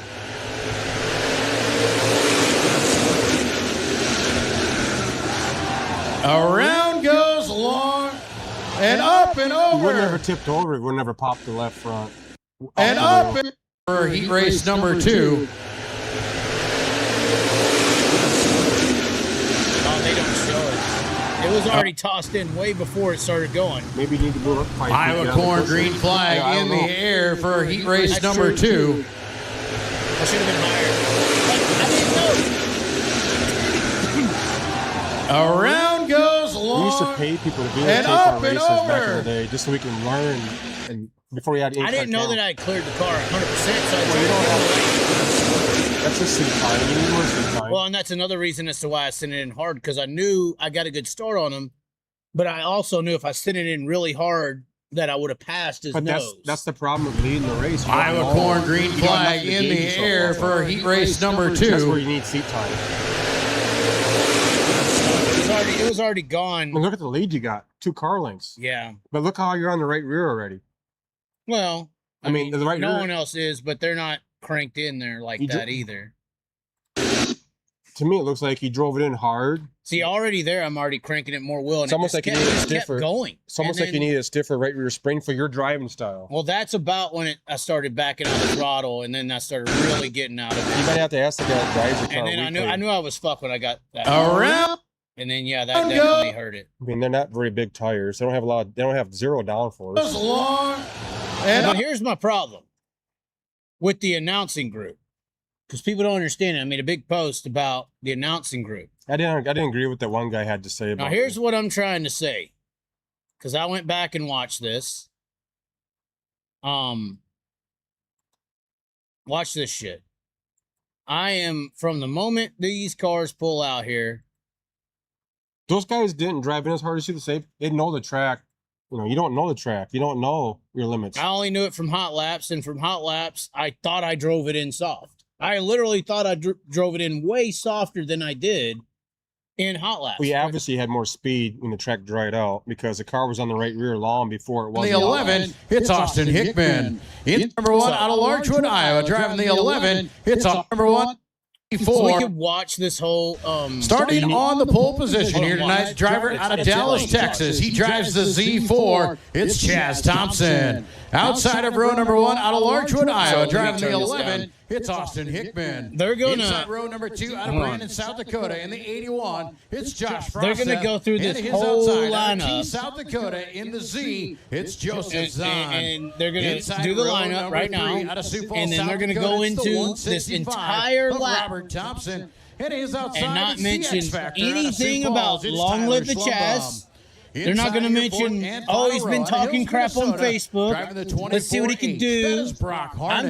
I'm just a Chaz 7 cars, Thompson, 6 Dallas, more laps. Texas The guy. top I don't get 4 on will Facebook. make it Here's to what I'm tonight's saying. This is the redraw. broadcast. This ain't Facebook. No beat features on the docket here tonight. We're We going got to a run full them lap till all we go on a green special here. night here at Rapid We Speedway. got a full lap till we go Thank you green. guys so much for your attendance. What were you thinking right now? Hold on. Kicking off the Hold the Independence pace, Day all that. weekend, celebrating the USA's 250th birthday. I mean, you look good. Look. Nope, no, they're not saying a thing. I'm not Long Live the Chaz on the pole. There's no been shit talking. There's no Tyler Schlumbum build up. There's none of this stuff that's going on. I'm not this guy racing. I'm a nobody. I'm just Chaz On the from pole. Dallas. Yeah, who knows? I mean, Who knows Dallas, what I am? Dallas. That guy's from Dallas, Texas. Who knows what we are?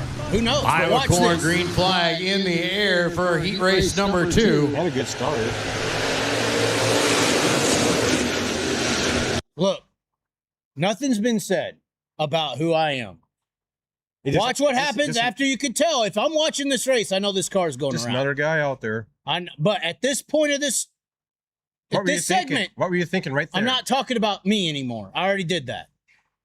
I already said what I did with the car and everything. The throttle, the steering wheel. I don't know what you mean. But what I'm trying to say is these biased piece of shit announcing groups here at Rapid, whoever the fuck they are, they didn't mention a fucking thing of who Long Live the Chaz is, nothing like that. I'm Chaz Thompson from Dallas in the Z4. You built, but you built it up. I built this whole fucking thing up, right? But I'm nobody. They had a full fucking lap to talk about anything that was happening. I don't even exist. I'm just another name, another car. But the moment that fucking car does that right there, watch what happens. Oh, I get what you're saying. Around goes Long. Now you're Now I'm Long Live the Chaz now that we're sideways fucking halfway up in the air. And up and over. Red flag over the raceway. That might make it on Long Live the Chaz Facebook. Now it might make it on Long Live the Chaz Facebook. Now we're something. Around goes Long. And up and over. Red flag over the raceway. That might make it on Long Live the Chaz Facebook. Long Live the Chaz has noted his time here. here. Comes Neisted. Congrats on the Oh, new here comes buddy. Neisted. And Hold I'm on. bundling it with This your is home where and it's auto like, with our 24/7 protection. so this is like what I call this Over is reverse Larson syndrome. I didn't like So that. here's what happens with Kyle. What happens with Kyle is like they build it up because he's going to be there, right? Kyle's coming, Asian syndrome. And then if Kyle goes out there and runs like 10th in the A, don't hear about it. No. But if he wins, Kyle Larson, greatest of all time, they make a deal of it. So it's reverse Kyle Larson You're the syndrome. opposite. It's the opposite.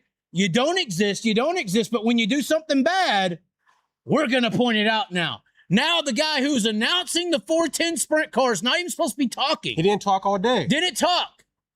Week that he was coming, Oh, now we're coming. and he came in style. Oh, now we're Well, in that's style. one way to do it. Now Neisted's there. Chaz very Thompson kind. out of Dallas, Texas. You can follow him on Oh, Facebook now we on can Long follow Live him the now that he's Chaz. upside down. Was going to now make we his can follow him. You should have long-awaited had a Rock clown suit Rapids on, girl. debut, I'm not even out of the car and he yet. I did. could have broke my fat ass fucking back. Don't pull the Who release gives latch. a fuck? Don't pull the Rock latch. Rapids Fire and Lyon County Ambulance on the As far as scene you know, you there. can They're tip it going to back tip over and him get back over. out there. Now we get more followers put now him that we back on flipped. his wheels. We're quick in fucking hot laps qualifying. We look like we may do good. You don't want to mention who I am then. They even brought the ambulance out. Red flag over and the they're over race. here They talking. just- The ambulance is rolling on the track and they're shitting me. Z4. Was it a mandatory ambulance Chaz ride back to Thompson. the pits? I don't know. Although I will say the one EMT girl was kind of hot. I did notice that. Is that the Her house you're going eyes to were tonight? her eyes were very pretty. No, What's she doesn't doing? work EMT. She was no. doing this thing on you? There's another girl down the road who did just text back finally. She does work EMT. Now they got the car over. Let's hear, You know, let's hear they're what they purposely say. waiting to tip you back. Like, let this guy sit upside down for like 10 minutes first. Unbelievable. Like, they should have tipped you over by now. Sean Neisted's there. Everybody's there now. Everybody's arrived. We're nothing. But now that we flipped and made a mistake, oh, long live the Chaz on his Facebook this week as we're flipping cars ain't even stopped. Fucking trash. White trash up there in the booth. White trash in the booth. Oh, I mean, honestly, I was proud of you. I was like, I texted you. I said, you know what? You got to think positive. You drove it in deep. You tried on the pole. You had confidence. Oh, and you there you can see Joel You gotta have Chaz climbing confidence. out of the Z4 machine. Appears to be over The sport's okay very over there. humble. in turn Neisted's number there. 2. Shit. You know, that's the best sign there is that What are you he's taking the hood okay. off for? Now Well, it's he the will best- never, ever forget Rapid Speedway. Absolutely. Now You we'll know, never forget Rapid The other night Speedway. he was out here while we were doing some track. Oh, now we're there. Now the other night he was here. They didn't say any of this.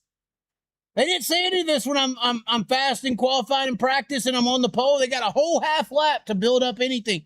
They don't mention it till we're upside down, bloated, and fucking steam coming out with the TC Fowler's Trucking, which is a really good guy. That TC Fowler's Trucking. I hung out with them, and that's the bigger. Is that the car owner? No, it's one of the sponsors. It's one. Dean Zahn is the car. Do you want to? prep and when we were pumping water. And Derek Cortles gave him a ride around and showed him the preferred line. Showed him the preferred. That's where I went, by the way. You drove in He pretty did. hard. You I think. point at I the actually end think of you the drove in harder than barricades the car down was here, set. kind of the black one there. The the lights and then turn, still and in he the did car? that. And the car Neested's kept- giving me credit. kept Hold on. the black one there. That's the best sign there is that he's okay. Well, he will He put the never, window net ever down? forget Hold on. Rapid Speedway. Absolutely. You know, I the had other to night get he was out. out here while we were doing some track prep and when we were pumping water. And Darren Cortles gave him a ride around and showed him the preferred line. He did it. You point at the end of the barricades down here, kind of the black one there, the lights, and then turn, and he did that. And the car kept turning. Yes, thank you. At least he said that right. That's exactly what I happened. wonder if he had his meta glasses recorded. And now he's Yeah, we're making gonna fun of have the to- meta glasses. Like I said, this should be good on his Facebook page. Oh yeah. Good news, bad news, it's Did attention. collect the Look at your 81 sponsors of getting Josh all that Frost attention. here. You see the right rear quarter panel, the 81. Yeah, straight line. Look at the mud in the wheels. Yeah. He hit pretty Where's hard. the damage there? Looks Here's the like replay. all Let's that see. Let me damage see. those cleared the tires, so Frost says should be okay. Dude. Look how fast it whipped. You though. see the right Glasses. Yeah, it, Look how you see the fast right it whipped. Like I rear set the quarter car. panel, the 81. Watch me with the set difference the in car. driving Watch me set the Looks car like, and it just all that goes damage though. those Now cleared that the I'm watching, tires, look so at it. Frost says should be Gone. okay. yeah, it shouldn't have spun out Like that it easily. whipped. I didn't even look at this like this. Honestly, I didn't even look Got at this sideways slow mo. in the corner. Then you see the right. I've never rear looked at quarter this. Panel, the 81. With the No, damage watch how there. quick that goes. Looks like all that damage those cleared the tires. Set. So The, Frost says the should tires be are okay. turned. I mean, it looked Looks good. like all that damage those. I mean, I'm cleared just the saying, tires. like we're set right there. The tires are turned into the corner, Frost says should be and okay. it just fucking whipped. Actually, You now that I the see right, this, I rear didn't. quarter panel, Different the driving 81, styles, different With the setups. damage there. When I Looks was like, aiming to all go to that the damage cushion, those like when I cleared the did that, tires, I'm so Frost aiming to says go to the should be cushion. It just okay. You're went. about 10 feet out to 15 feet. Well, it went Yeah, where I got wanted, but the sideways in the car corner, did then not came back. Just react seat, how I quarter seat wanted. panel, time, 81. car. With the damage there. Pull out the back one. Looks Pull the like, back up all one that down. damage those cleared the tires, so Frost says should be okay. But yeah, got sideways in the corner, then came back across, came up the racetrack. Got a great look here on AdvantageRacing.tv. I mean, They got a good look here. He's going to have a great highlight for his Facebook. Yeah, good highlight for the Facebook. You cunt. You can tell he did not lift. He was ready. oh, he lifted. No, it's all right. It's all right. Let them talk their shit. But my issue with the announcing group is I went from it's reverse Kyle Larson syndrome. It is. They pump up Kyle all the time, and then when he finishes bad, they ignore it.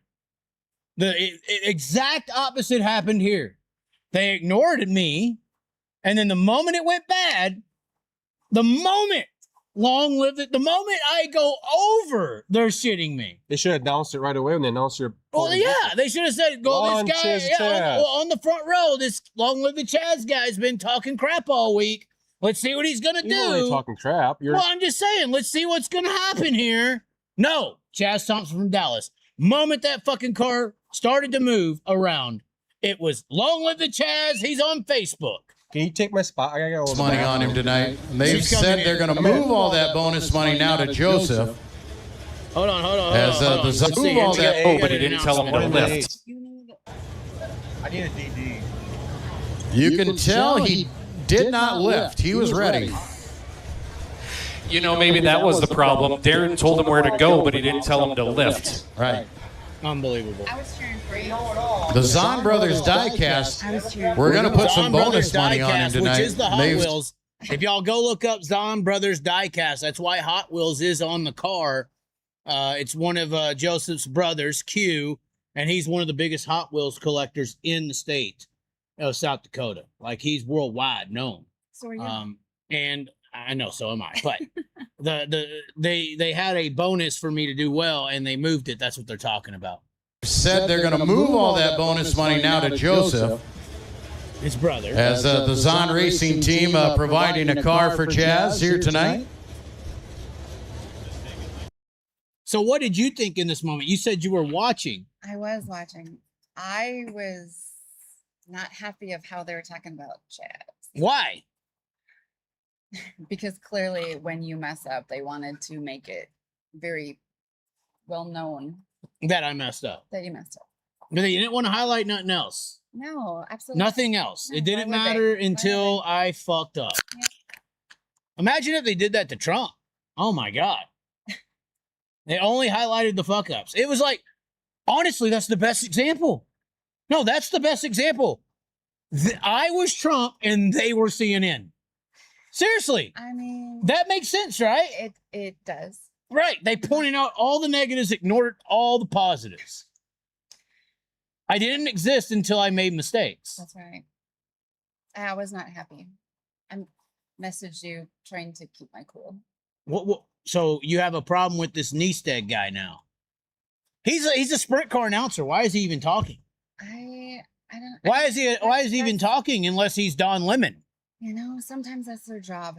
Don Lemon Just like popped up. media, Okay. They do crazy things sometimes. All right, let's hear him for the rest of the way. Because I do believe Neisted backtracks finally after he shit on me for 15 minutes. Hold on, let's hear it. Let's hear the rest. Maybe they'll put it back together. Maybe.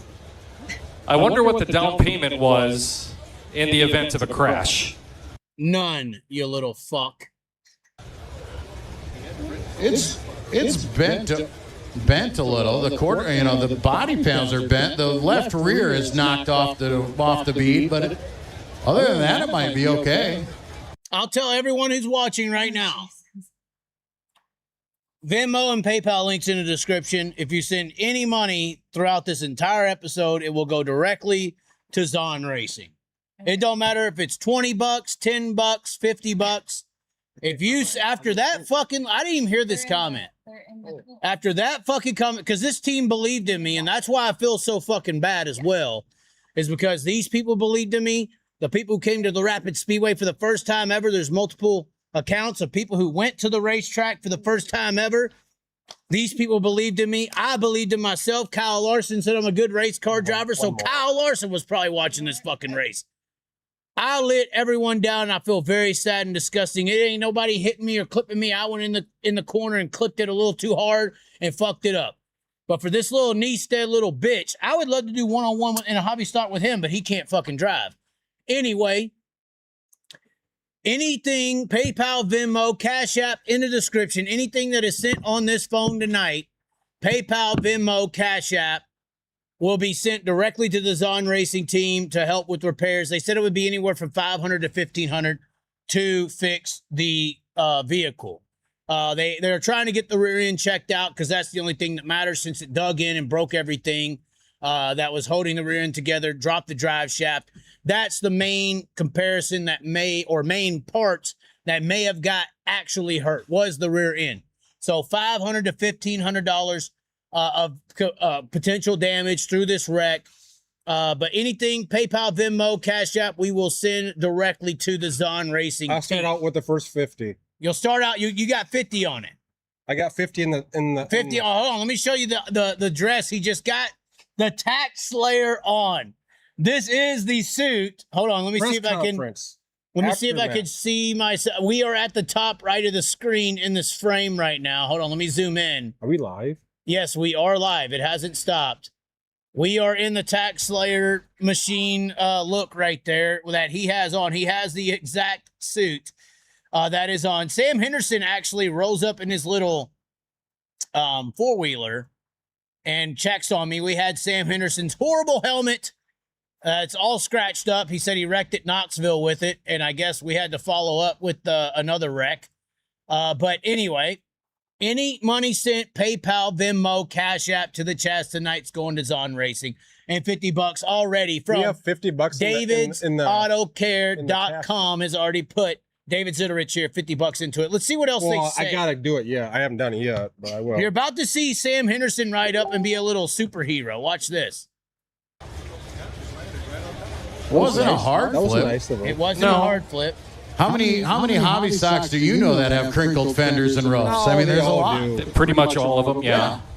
I mean, car show season is long past, so they don't have to look pretty anymore. They just have to be race Just cars. be fast. Who cares how it looks? I'm pretty sure Sam Henderson's about to roll up in his little 4x4. He's probably worried about you. Once again, though, we do say a big thank you, all the ribbing aside, to Chaz there, too. He has been around promoting here. No, to look pretty. hold on. Oh, we finally get a fucking shout out. Once again, though, we do say a big thank you, all the ribbing aside, to Chaz there, too.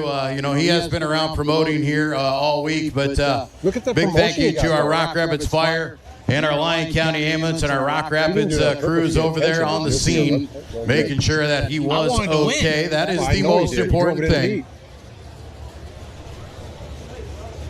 Lost the Got air the on tow rear co spoiler. right here in Rock Rapids, getting hooked up to Chaz's car. We'll see if they can pull that back here to the outfield, see what they can do with The it. drive shaft falls out, I I believe. did see that about 10 minutes later. It's like, oh, dry shaft fell We off. did say there was going to be fireworks before and after the races. Yep. There it goes. And dry we've shaft. had some on the track now. There it is. I seen that. I was like, rear Well, probably the gotta be drive broke. shaft just fell out and rolled down the racetrack, so It's still that be might paint put white. an When it grabbed the ground, which the reason it flipped is because the left rear rim dug in, it busted the trailing arms that was holding the rear end. And that's also why gear oil was falling Yeah. everywhere, because the trailing arms hold on. Dry shaft came loose.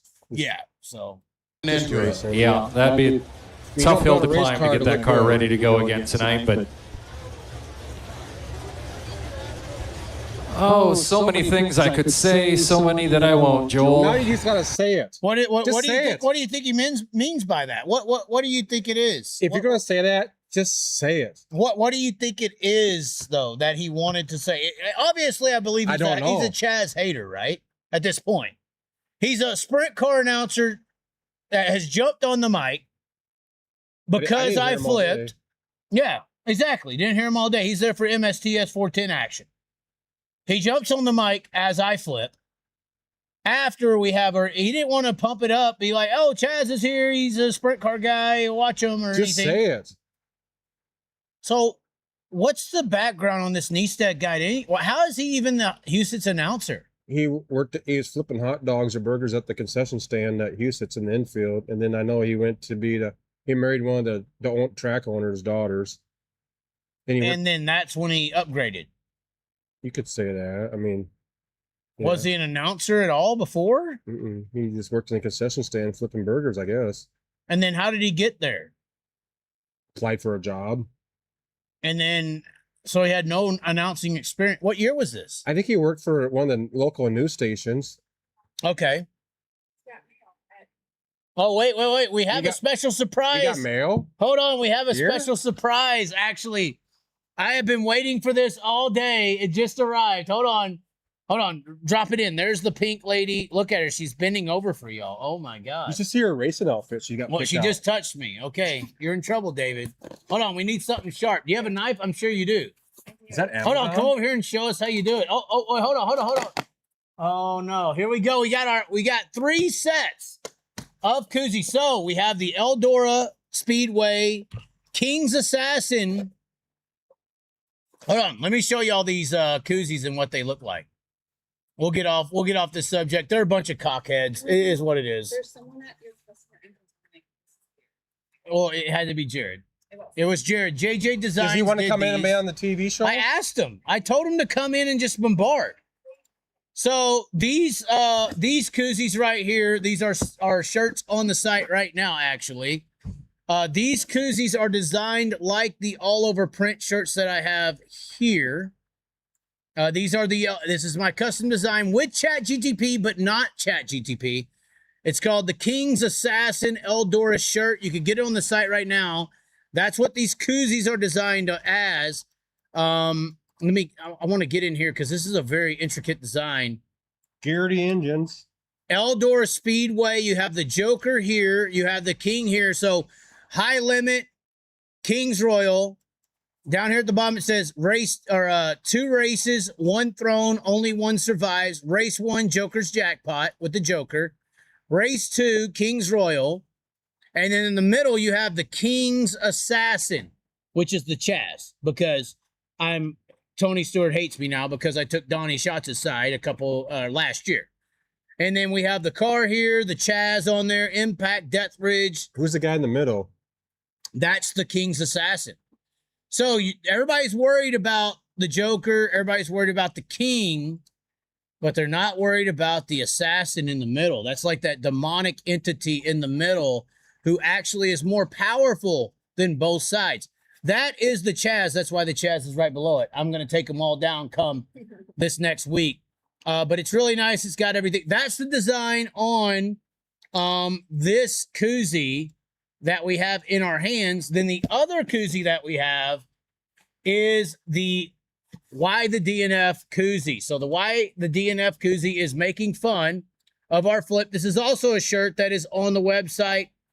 We were kind of upset that they skewed this a little bit. Obviously, you could see it, but it is the design. This is about my flip that you just saw. It says Why the DNF. It has the little eyes up here, and then it has me upside down in the car with jets. And at the bottom, Joseph, and it says because he was inverted. So why did I DNF at Rapid? Because I was inverted. I was upside down. So that's the design there. That's a shirt that's also for sale on the site right now. It's really good. Once again, an all over print, front and back to that shirt that is on the website right now. I thought it was really funny, really cool. That's this koozie. And then the other koozie that we have to present here today that no one knows is coming is something that I created here recently when I made an autograph for somebody. We have the Chaz Signature Series. And so this is an actual autograph that I've been putting on people's merch when they want me to sign for them. And it's the Chaz Signature Series line of clothing. I did it for the hat. I did actually buy a hat myself. I have to buy all my own merchandise. But that is the look of the Chaz Signature Series hats and lines. But we got, due to Jared, what is it? What's the Jared Jansen. Jansen, that's right. I was going to say He's Jansen. a 305 racer. We have Chaz. We have the Chaz Signature Series huggers now. And on the back of the Chaz Signature Series huggers is David's Auto Care on nice there surprise. as well. I know, like because that. y'all were Thank talking you. about huggers earlier. I was like, I got a surprise. You heard me talking about this. And we got the little Chaz on the bottom. Is that your autograph? This is when I signed the Chaz, that's what it's about. It's like the Signature Series. It's obviously not my signature, but it's the autograph that I put on shirts. So we will have all three sets, minus probably 50. I don't know. I may have to give you a bunch. No. At I'll pay for Eldora, 'em. I'll say $5 or $10. $10. I'll pay for them because I'll support $10. $10. We'll do $10, but David's Auto Care on one side because he's got the Chaz's car all fixed up, and then the Chaz Signature Series on the other. White. I like white. I know that racing people don't like white, but clean. because it gets Stands dirty. out. But it gets dirty But it very stands out. quickly. But look at how this looks on the can here. The Chaz Signature Series. Oh my God. But those hats, Signature Series, and all the things on there, it's got the Ghost of Chaz in there and my website as well. But I think that looked cool. It's got JJ Auto or designs on the bottom, the Chaz logo on there as well. But the Signature Series is here. Look how nice that looks. I like that. Look at that. Beautiful. And then even the David's Auto Care on the back, the perfect logo, the perfect colors. Here you go. We'll give you your first one. You got a bottle over there. Hold on. You got your bottle right here. I need a Sharpie. I want the real autograph. Well, I mean, we can sign, I guess, the actual Signature Series. The but first one, 0001. we're about to get a Sharpie out, but once again, Chaz Signature Series. I've come out with this new line because I thought it looked cool. It looked classy. I like that. I did it for polos and there are polos on the site.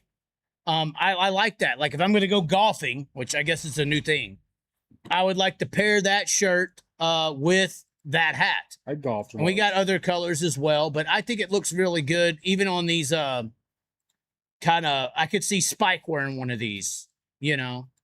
But anyway. We could do black. We could do black. All right, we're doing a live Chaz Signature Series, the first one ever with David's Auto Care on the back. We got 50 of them. They're coming to Eldora. You want me to put 001? Mm-hmm.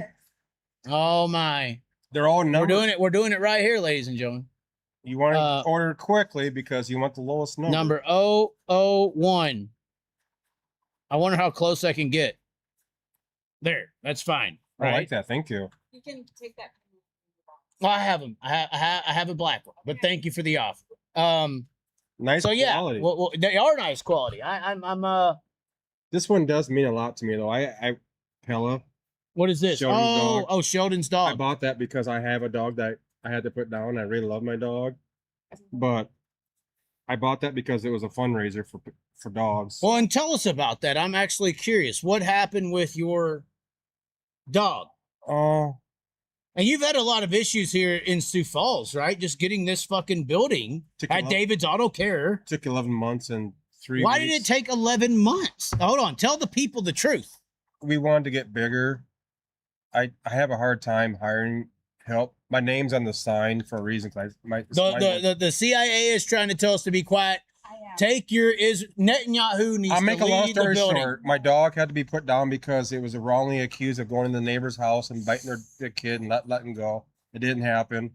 And you had video evidence that I it have didn't evidence, and happen. the judge said that it was But where you're living, apparently they have a thing against German Shepherds. German Shepherd. Certain and, breeds of aggressive dogs is what you were saying. And I fought my dog while my dog sat in the 4x4 kennel for 4 months.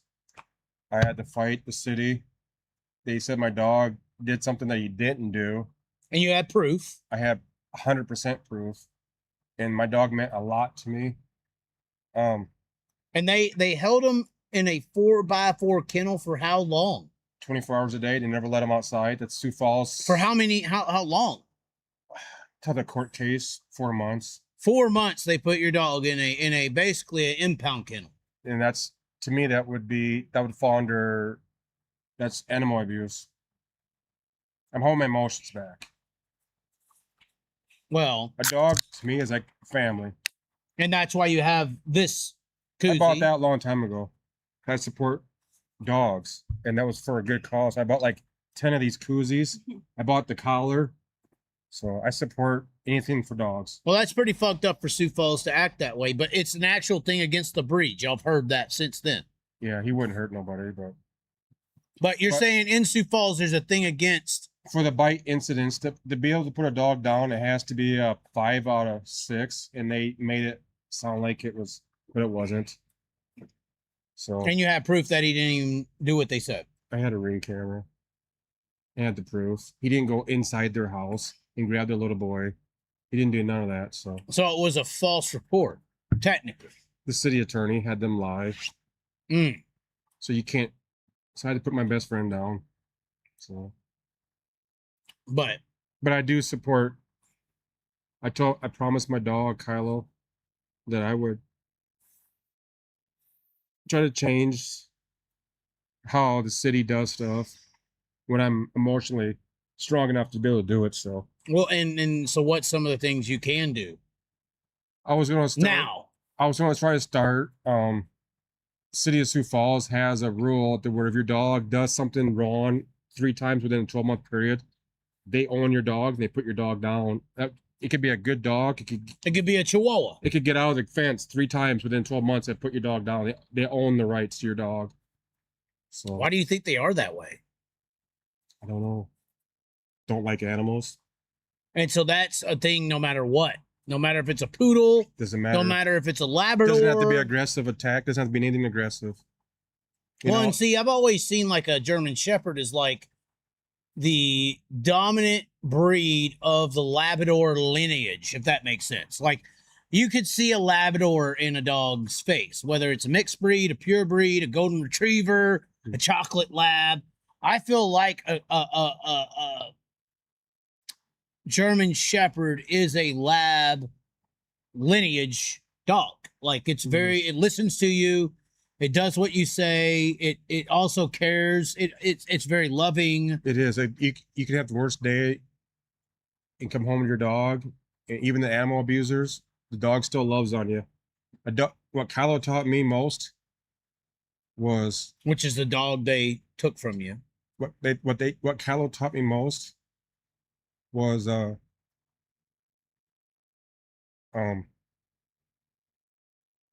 how to show love without, dogs show you affection without having to talk. Yeah. They're loyal. So The oldest trick in the book is I had a woman tell me one time, I told her, I said, I just want somebody to care about me and be loyal. And she said, well, then get a dog.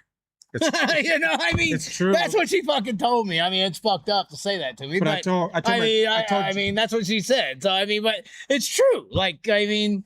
But people nowadays treat their dogs like children. You know, they're very attached to them. So, yeah. He's not replaceable. Well, and obviously we're sad to hear Pella pass away.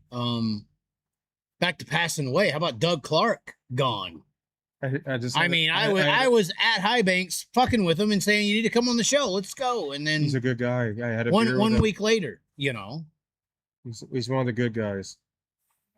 And imagine the blowback he had to face, you know, he's still being an African-American in this sport can't be easy. Even if you're a good one. You know, or a good person. And I'm one of those people. Not even a good one. That's very inappropriate of me to say. I don't care what color you are. I don't care what race you are. I don't care what gender you are. Just I treat people how they treat me. Right, but people aren't like that. You're not. I would say people like me and you, and say Cody Jacobs, loyal. Cody Jacobs, and so there's a good amount of people who are in what we're talking about. But when you consider the racing world as a whole, I would say we're almost the 1%ers. To a degree. When I met Jessica, she's like, "You're too good to be true." I said, "That's how I was raised. I'm bred that way. You can't change it. You can't take it out of me." Right. That's how I am. And if you try to take it out of me, I'm going to fight you for it. Like I can win a race, and I'm never happy. I'm never happy. We could have been faster. You know, I'm the guy I'm the guy you'd want. Right. You know, I'm the guy that I'm focused on David. I don't care what other shops. I don't care what other race teams are doing. This is what David's doing. We race the track. You know, we don't care what, you know, but that's how I don't care what other people think about me. You know, this is who I am. I did have someone tell me today, they asked me, so how much is David charging you to fix his car? 0. I support Chaz for what he does because what he does for the sport. Well, and I told him that. He said he wants to be a part of what I'm doing. I believe what Chaz does. You know, what I don't like, what attracted me most in my wife, Jessica, was that I said, you want to get in the frame. Pull this chair up. Hold on. What attracted me? Hold on. No. We need you in the high chair. We need you above us. I'm not saying she's not good looking. No, go ahead. Go bring that one. Hold on. This is Jessica right here. This is Jessica, my wife. And the mics are away from you. They can't hear you. That's fine. Hold on. Let me scoot out of the way. I'm too big. The most important, the number one thing I told Jessica when he's grabbing the mic. When I met her, I said, "Don't bullshit me. Tell me the way it is. If my feet stink, tell me. You're not gonna hurt my feelings. If my penis is too small, tell me. Tell me. I'm honest." I said, "Tell me," because I said, "Don't bullshit me." You know, and that's one reason I don't. You want a real relationship. I do. I want a sponsor that likes me for who I am. I want people to believe in me. Right. My name's on the sign for a reason. It ain't auto repair. It's not. It's David's. Like that's my signature. That's why I have a hard time hiring people because I have trust issues. Right. You know, I'm a perfectionist. But that's because we dealt with the world. The world teaches us not to trust. It's getting worse. Yeah. You know, and I'm scared. I don't mean this in a mean way. I'm scared to have kids or grandkids in this world because I'm gonna leave them behind. Like this is what we're leaving them. You know, it's sad. It's not even sad. It's hard. It's scary. Well, and maybe that's why I got so sad because I flipped the car. Because I felt like these people trusted me. They believed in me. Like if you had an employee, you had him come in here, and you trusted him and believed him, and then he fucking dropped the Hummer off the fucking jack and destroyed the race. If it's something, I mean, that guy should. If he's a good person, he should feel like the littlest fucking thing in the world. That's how I felt upside down in turn 2. Because I only surround myself with people who believe and trust me and want me to be the best and think that these naysayers aren't right. So when I go out there and prove the naysayers right, and then, you know, I mean, but I'm just saying, that's my experience this recently. I know what you're saying as far as how you deal with the world and dealt with her. She's a good kid. You just want honesty. Why am I a kid? She's a good woman. But I mean, I just felt like in my instance, it would be like her cheating on you. That's how I felt. Like I destroyed the race car. I flipped it. I mean, it was bad. Yeah. But the fire suit did make it through. Does it smell like gear oil? That's what I want to know. It probably smells like Tide. Oh my God, you're lying. So anyways, she we're Maybe gonna $5.90. highlight her just a little bit. Okay. This is your moment to. You Well, know, you shine no matter what, right? She's a big Obviously. part of my business. I know she allows me to do what I do best, is work on cars and keep my hands busy. She does the promotional. She does the everyday, paying the bills. She lets me concentrate on one thing, doing the work. So because hold on. Do you approve of these I love koozies? You do love. You do love. I the do. koozies. I love Okay. them. What a great surprise. Okay, cool. That was a surprise. You know how I said that earlier? How I had a surprise. I was confused because I was like, we're getting notifications that someone's at our front door, and I'm like, it's we have a camera. almost 11 o'clock at night. Who is here? It's not a homeless person. No. It might be sometimes. It's Probably. Jared Jensen. It's Jared Jensen. Yes. Jared Jensen. JJ Designs. JJ Designs. We have to put that But out you there. you approve of this I as a do. marketer. It You're the is. It is marketer, great. And right? It's funny because we were actually talking about The koozies. The koozies. Yes. And So, that's why I was the like, all right, huggers, I got yeah. something. That's pretty cool. But I didn't want to say anything. So. That's great. You know, my heroes in life isn't, and don't take this the wrong way. Like, I look up to people like Dale Jr. and stuff like that because I can relate to his family stuff, all that stuff. But my heroes in life are the people that don't have to, like, I hire my aunt and another gentleman. He's 75 years old. He comes to work and cleans the shop off and on, helps him work on the race cars. He doesn't have to do that. He doesn't have to do that, you know, and he doesn't have to do that. He's got polio. You know, those are my heroes in life. Because if I was to break an arm or leg, it's not going to stop me from living life. I'm going to still work on cars in a wheelchair if I have to. Those are my heroes in life.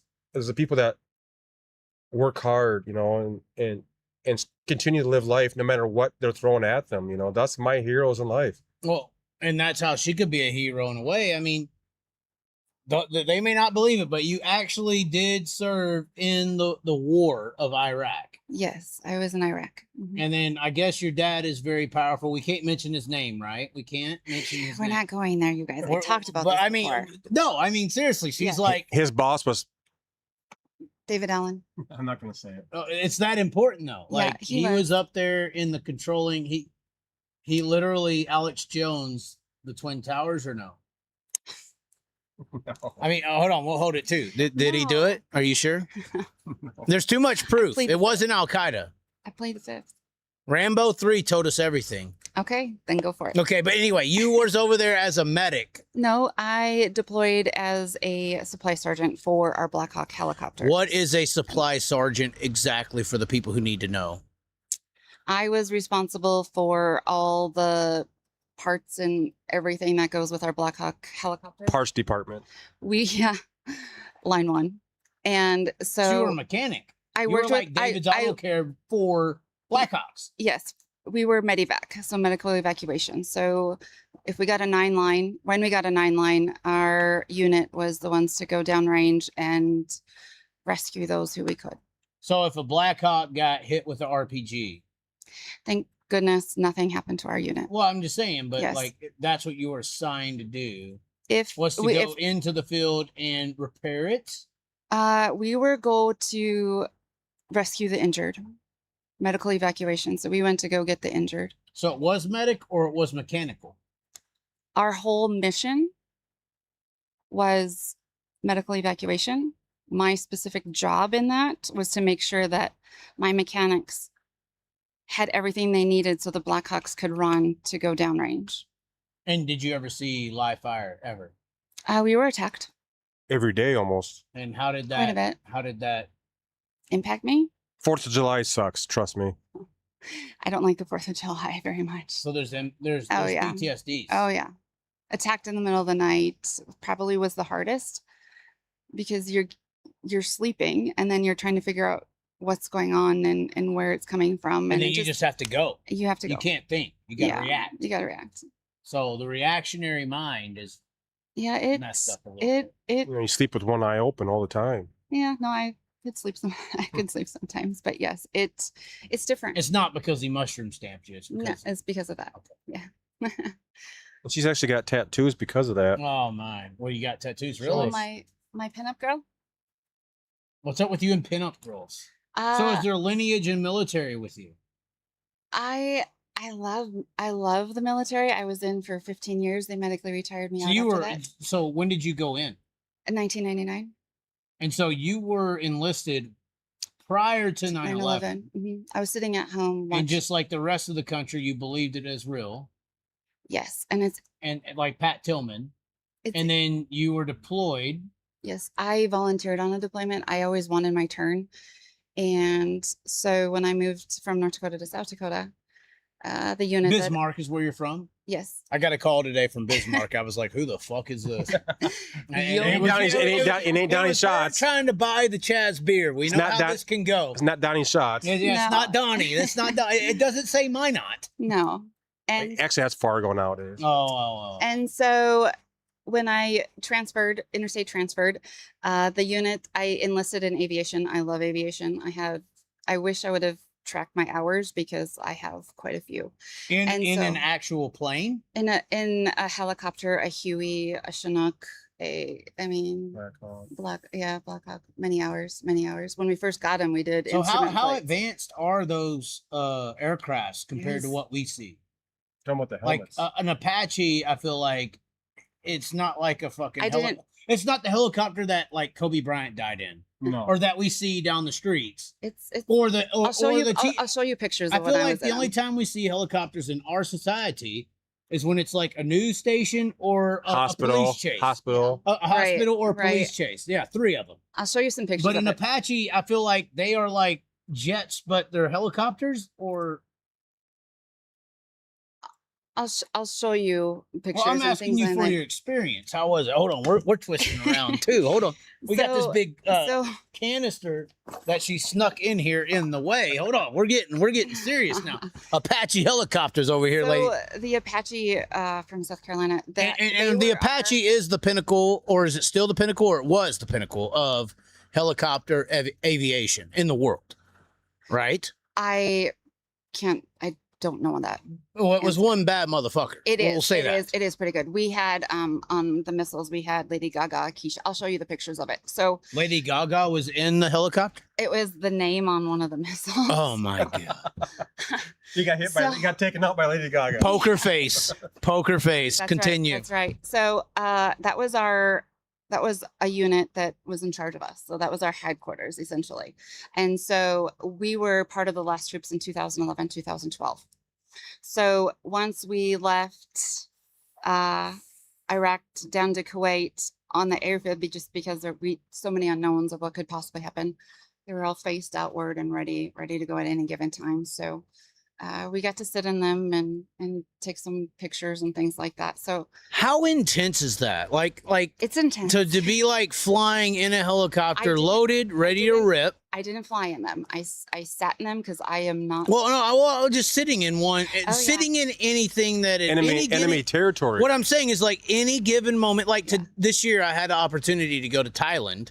Okay. I turned it down, Okay. but I would have had, if I did do it, I was going to have to fly through Iran in a commercial airplane. And I was like, in the back of my mind, well, everybody's like, oh, that's crazy. In the back of my mind, I'm like, that might be kind of intense. I might like that a little bit. Like, it's like Right at any on. given moment, bam, Yeah, your whole life could change, end, fluctuate. absolutely. I've been in some pretty intense moments, so that's why I like Upside down in a hobby stock at Rock Rapids. no. Illuminati initiation in Didn't have to Arizona. do It's way worse. Illuminati initiation. It's crazy. They changed the clouds. It's a play. But anyway, There was when we were in Iraq and they would launch, onto the base. I was at Camp Taji, and you hear, 1 hit, 2 hit, then all of a sudden you hear the airfield just light up, and they're like, "Go get them, our guys." But Yeah, that was a big mistake by the Iraqi. yeah, but we're you're like, having to sit back in a lawn chair and watch all this fucking happen. I'm not Air That's Force. I wasn't Air Force. well, I know, but you're there, right? You're in the Yeah, area that is yeah. the enemy. But there was signs of knowing the day before they're going to be attacked. Yeah, so it's interesting. the Thanks, local nationals- Netanyahu. Continue. Some of the local nationals provide like our laundry service and different services.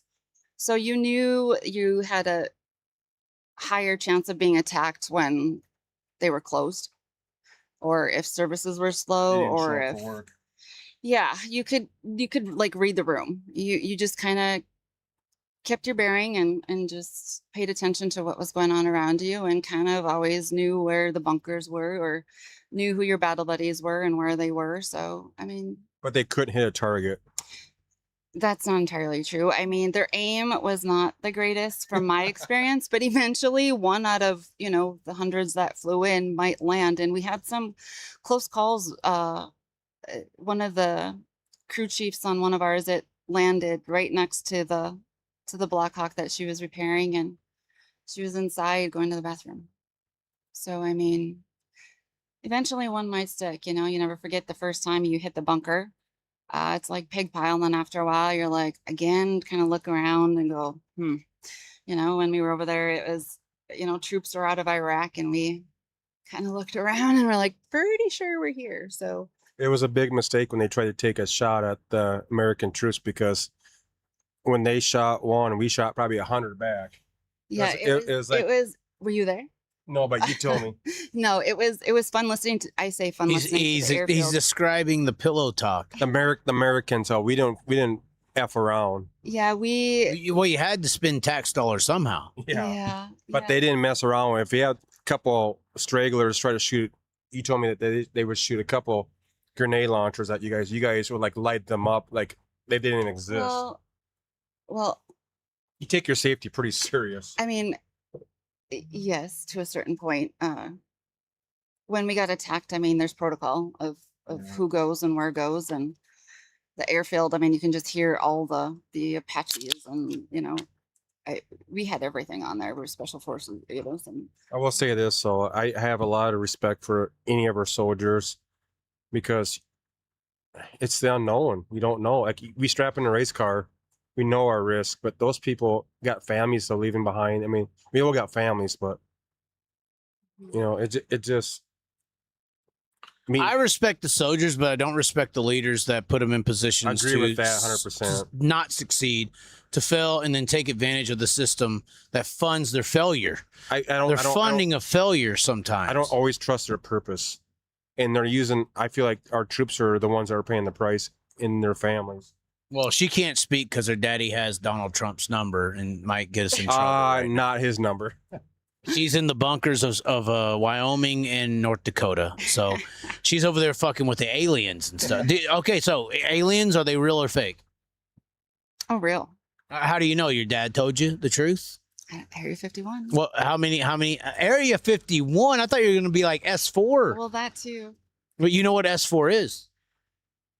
Not till now. You don't know. Oh God, We stay to ourselves. she's We don't get into actually politics. she's looking. This is not politics. We're talking about No. aliens. Yeah. But I mean, we Okay, don't, so have you met an alien before? me. She I was just can't. gonna say, She did can't answer on it. No, she gave me the look. She knows. Did you see when I was like, him? David. Are you sure? That David's an alien? Something. Yes. Yes. Okay. Not normal. I think anybody that straps in the race car is not normal. Oh my God. And he's got the Okay. tax slayer jacket on, so this is he does. halfway there. He does. I should do the press conference. Oh my God. We You're had a kind of good there, car tonight. We had a good car. Okay, so we got to talk about the Knoxville race. We don't have to. We can do it real quick. Do it real quick.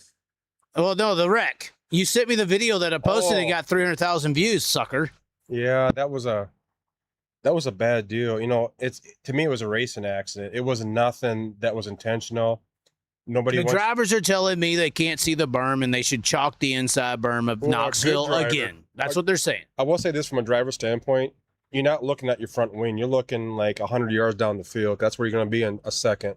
That's how I was taught how to race. You drive by the seat of your pants on a dry track. You know, you don't have a cushion. You got to drive, but you have to drive by feel. But my opinion, he cut underneath the guy.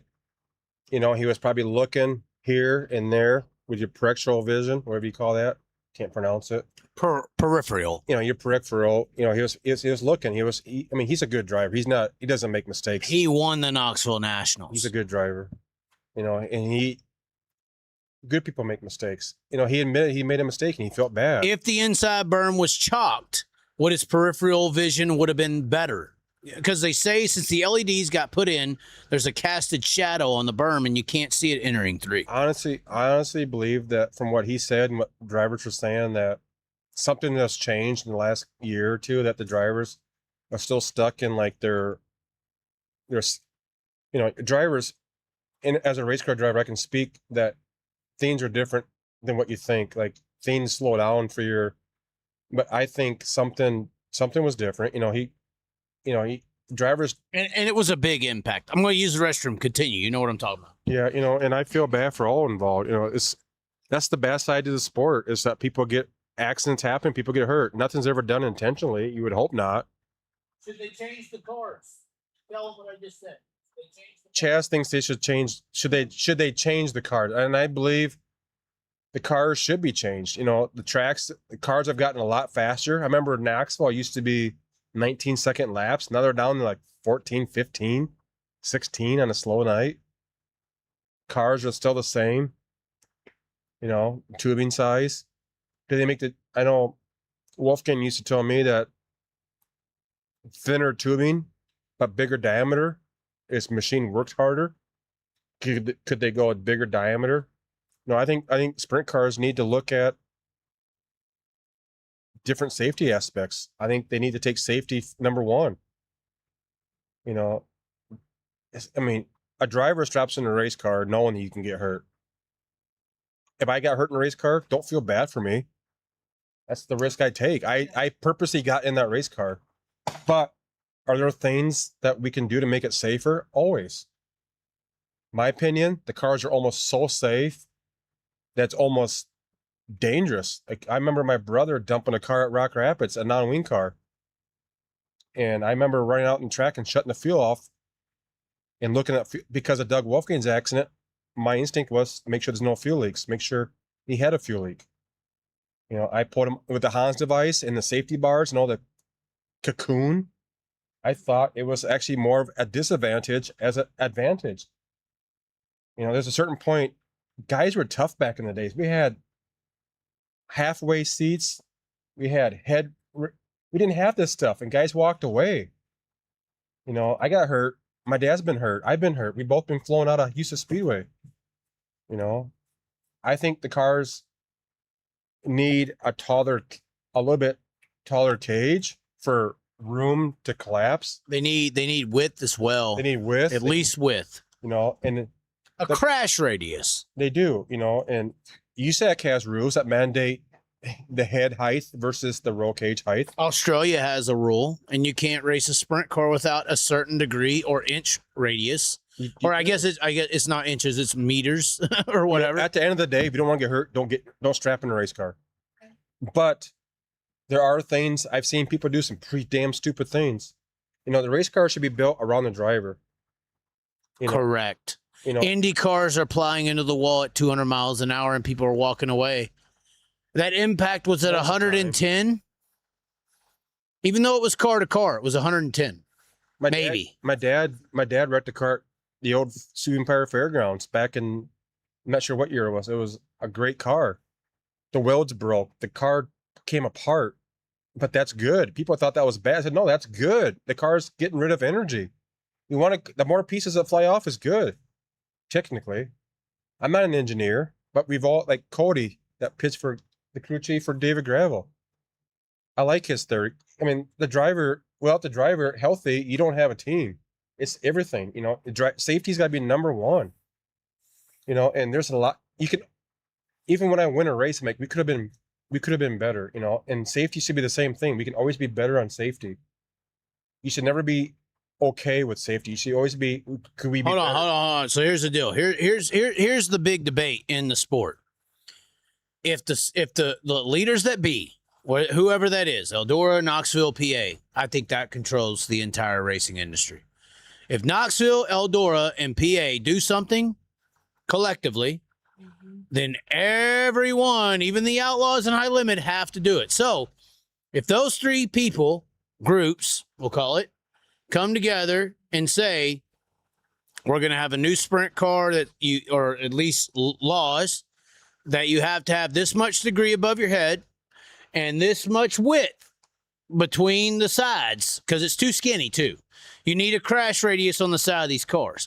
If they were to come out and say that, you got 3 cars you're planning to race next year, they would say, well, Big Game Motorsports and Roth can afford to make these changes, but the weekly racer, they can't afford to chop the car up or get it redone. Or so would you, as a potential weekly racer, you're planning to return to racing next year, David Zitterich, would you be against or for that? Because you would have to trash, technically. No. You would have to either recertify or recut or rebuild, at least rebuild. If you could do it all yourself, you'd have to rebuild all 3 of these cars for you could race the race. And they're saying it's the small guy, the little guy, who can't afford to make those changes. And since most of the races are made up of the little teams, it's only like 30 teams that are national, and there's probably only 10 or 15 that can afford to make big changes, or maybe even 10. Well, they better sell now. Well, so if they came out with that rule book tomorrow and you got to junk these cars or rebuild them, what is that to the regular guy who wants to race? I would think that most of the time everything happens from the World of Outlaws down. You know, a 410 is not the same as a 305. The speeds are different, everything's different, but they still are the same kind of the same car. But speed has a lot to do with it. I think the tracks need to actually work on. I've seen a lot of racetracks, or even Indy cars and NASCAR. The catch fences do more damage to the cars than the cars. You can't beat an I-beam. That car's not going to stand a chance against an I-beam. I've seen guys killed in these cars because of an I-beam. The tracks can do their part too, but I don't know enough into the high limit in the World of Outlaw series. But I think they need to start some kind of an organization where they all work together. As a safety. Like, I have a safety board. But that's what the Sprint Car Council was supposed to be. Have a safety board. When Brian Clausen died and Jason Johnson died, they came out with the Sprint Car Council that was supposed to make all these things to make them better. That existed. Then we had this last year or 2 years happen with Chase Johnson and some other guys, and now the Sprint Car Council was formed again, and you're really not seeing anything. What I'm being told is that they can't implement big changes to the cars because the little teams can't afford it, and the sport is run on the little teams attending the big events. You know, the Knoxville Nationals has 100 entries. If they said you have to have this certain way and this certain car, their theory is that 80 of those 100 can't afford to make the changes. If you can afford a 410 at Knoxville, you can afford to make the change. If you can't, I mean, that's what I said. Then don't show the fuck up. Don't show up. Don't race. But we do have to appease the top echelon. You do. In a way, for safety aspects. This fucking car, and maybe I'm wrong on this too, I think it should be longer. I think we should be on a 90-30 frame. Wider. 90-30. I think the biggest problem is we're limited to the torsion bars. Because everything's width is, you can, you know, there's so many variables in a sprint car. Well, I didn't even think about that, but that's right. Because if you widen it out, you got to get the wheels out too. Our non-wing car, the biggest thing with the non-wing cars, the guys are afraid they're going to tip over, so they put stiff bars in. Well, we don't want a stiff bar because it actually keeps the car. But there's things you can do. Look at our non-wing car. We actually split the bars 4 inches apart. We had Doug Wolfgang Specialty build a car that we designed. We raised the front rack 1/4 inch. We split the bars 4 inches for stability, so we can run a soft bar in the front and still have the feel of a stable car. There's things you can do to sprint car. I mean, do engineers have to get involved? No. Engineers just ruin the sport. I think Cody Jacobs is smart. These guys that build the cars and the drivers that race them, there needs to be like the NFL. You need to have a board of people that participate in the sport that knows the insides and outs, not the the people that's the high ups that don't know anything about driving. They never had their ass in a seat. They never flipped a sprint car. There's things that you can do. You know, I've been hurt. My dad's been hurt. Wolfgang's been hurt. Simondale's been hurt. If you race long enough, it's not if, it's when. Well, but then that's when some people say, well, the car we have right now is pretty damn good. Because we just had a big wreck at Knoxville where a guy was stopped and another car came in full fucking bore, and the only thing that happened was a concussion and a ripped out eyebrow. Unfortunately, Jack Anderson, I know him. But they would say, well, that's an example of how good the car is. Not the car. Because that's all we got, though. Not the car. The Hans device, the seats, the knee pads. Everything else that's evolved except the car. The car tore That's up. what I say. The seats evolved, the helmets.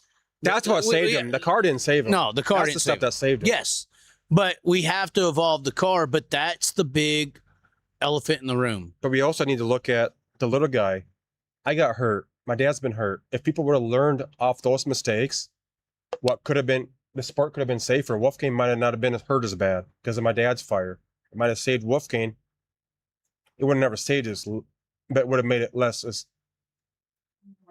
It would have been, he might not have been burnt as bad. You know, because of my accident, rock guards became mandatory. How many people without it? Are you serious about this? You know, they need to look at, I mean. And your accident, explain it real quick just to let people know what you mean. Well, when Dale Earnhardt got killed, now the world came like, oh shit, you gotta do something. But look at the 4 people. Even though Kenny Irwin died and and Adam Petty, Richard Petty's son, died. And they didn't I had an insight to what really happened to Adam Petty and Cal. I was at Pocono. Kyle Petty was Pocono. Or Adam Petty and Kenny Irwin. What happened was they ran a real thin hood. This is from an insight from Chip Ganassi, one of my friends that worked for Chip Ganassi. He said what happened, David, was their linkage for the throttle linkage came like this. The hoods were so thin that for downforce they would go like this. They were manipulating at the full air. speed. It would bend, and then it pushed down on the air cleaner. It would stick the throttles. The throttles stuck because of that. You know, if they would have learned from Adam Petty, Kenny, or whoever happened first. The second time might not have happened. Why does it have to be Dale Earnhardt that gets killed for the people to go, oh shit, we got to do something? Why can't Gary and Zitter- that's what I've been saying. Is it going to take Kyle Larson to die before you fucking change the car? And there's so many things. Or David Gravel? There's so many things that you can do from the higher up down. It doesn't have to be David Gravel. It doesn't have to be Dale Earnhardt Sr. It doesn't have to be those people. You know, there has to be some kind of like an NTSB of race cars, you know? Well, that is technically what the Sprint Car Council is, but the Sprint Car Council is not as strict as Australia, because in Australia, they inspect tracks. They should. The track If you don't have a certain track level in Australia, and this is why I loved Australia, in my opinion, if the tracks don't have a certain level of safety, you can't have they have 5 levels of tracks. You have a level 1, 2, 3. You have to be 4 or 5 to even have a sprint car race.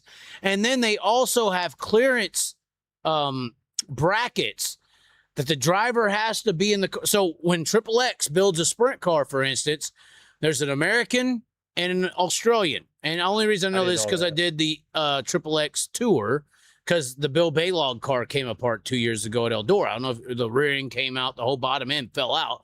So Triple X was under some heat, which apparently, for those who need to know, we learned this tonight too. There's some big American manufacturers who are prefabbing their chassis now. They're sending their chassis scheme or chassis schematics to, I'm even going to say their name, but a bending fabrication company. They're prefabbing their chassis based on the schematics of the jig, and then they send it to the big names that we know of. We can't say their name because we'll get sued.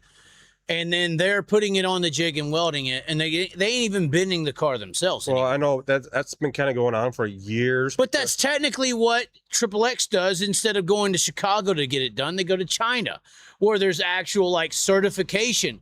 The same place that and everybody hates on Triple X because they're China cars, right? Triple X's chassis are made, according to our video, with the owners, made in the same factory as Ducati. You know, do you know what I mean by this? Like, Ducati is a very world-renowned, like, MotoGP fucking world championship class division of building. You know, I looked at Bill Baylog's wreck, and I looked at that. I'm like, the rear torsion bars were ripped out of the car, maybe because the rear arms are stronger than they've ever been. Something's got to give. Yeah. The rear arms the rear end's probably 20, 30 pounds. You got rear arms that are titanium, stronger than they've ever been. What's going to give? Probably the frame. Probably. You know, I mean, people need to, for every action, there's a reaction. For every, you know, I think, you know, and it seems like everybody can buy a CNC machine, start making stuff that's safety, but do you really put the research into those seat bars? You really put in it, even if you built something safety device right, are they being installed right? Well, and this is why when I was at PRI this year, my whole angle was safety, because you had the Chase Johnson deal. I've always said it in my shows, and it's true. And I have a weird relationship with Chase Johnson, but in a weird way as well, I walked with Chase Johnson the last day he walked. I randomly ran into him as I was going to the pavilion at Chico, and then that night, bam, the wreck happened. And I don't know. I think people are so disconnected, especially in the fan side. They don't get to know the people. You know, they get into this element of where it is a monkey.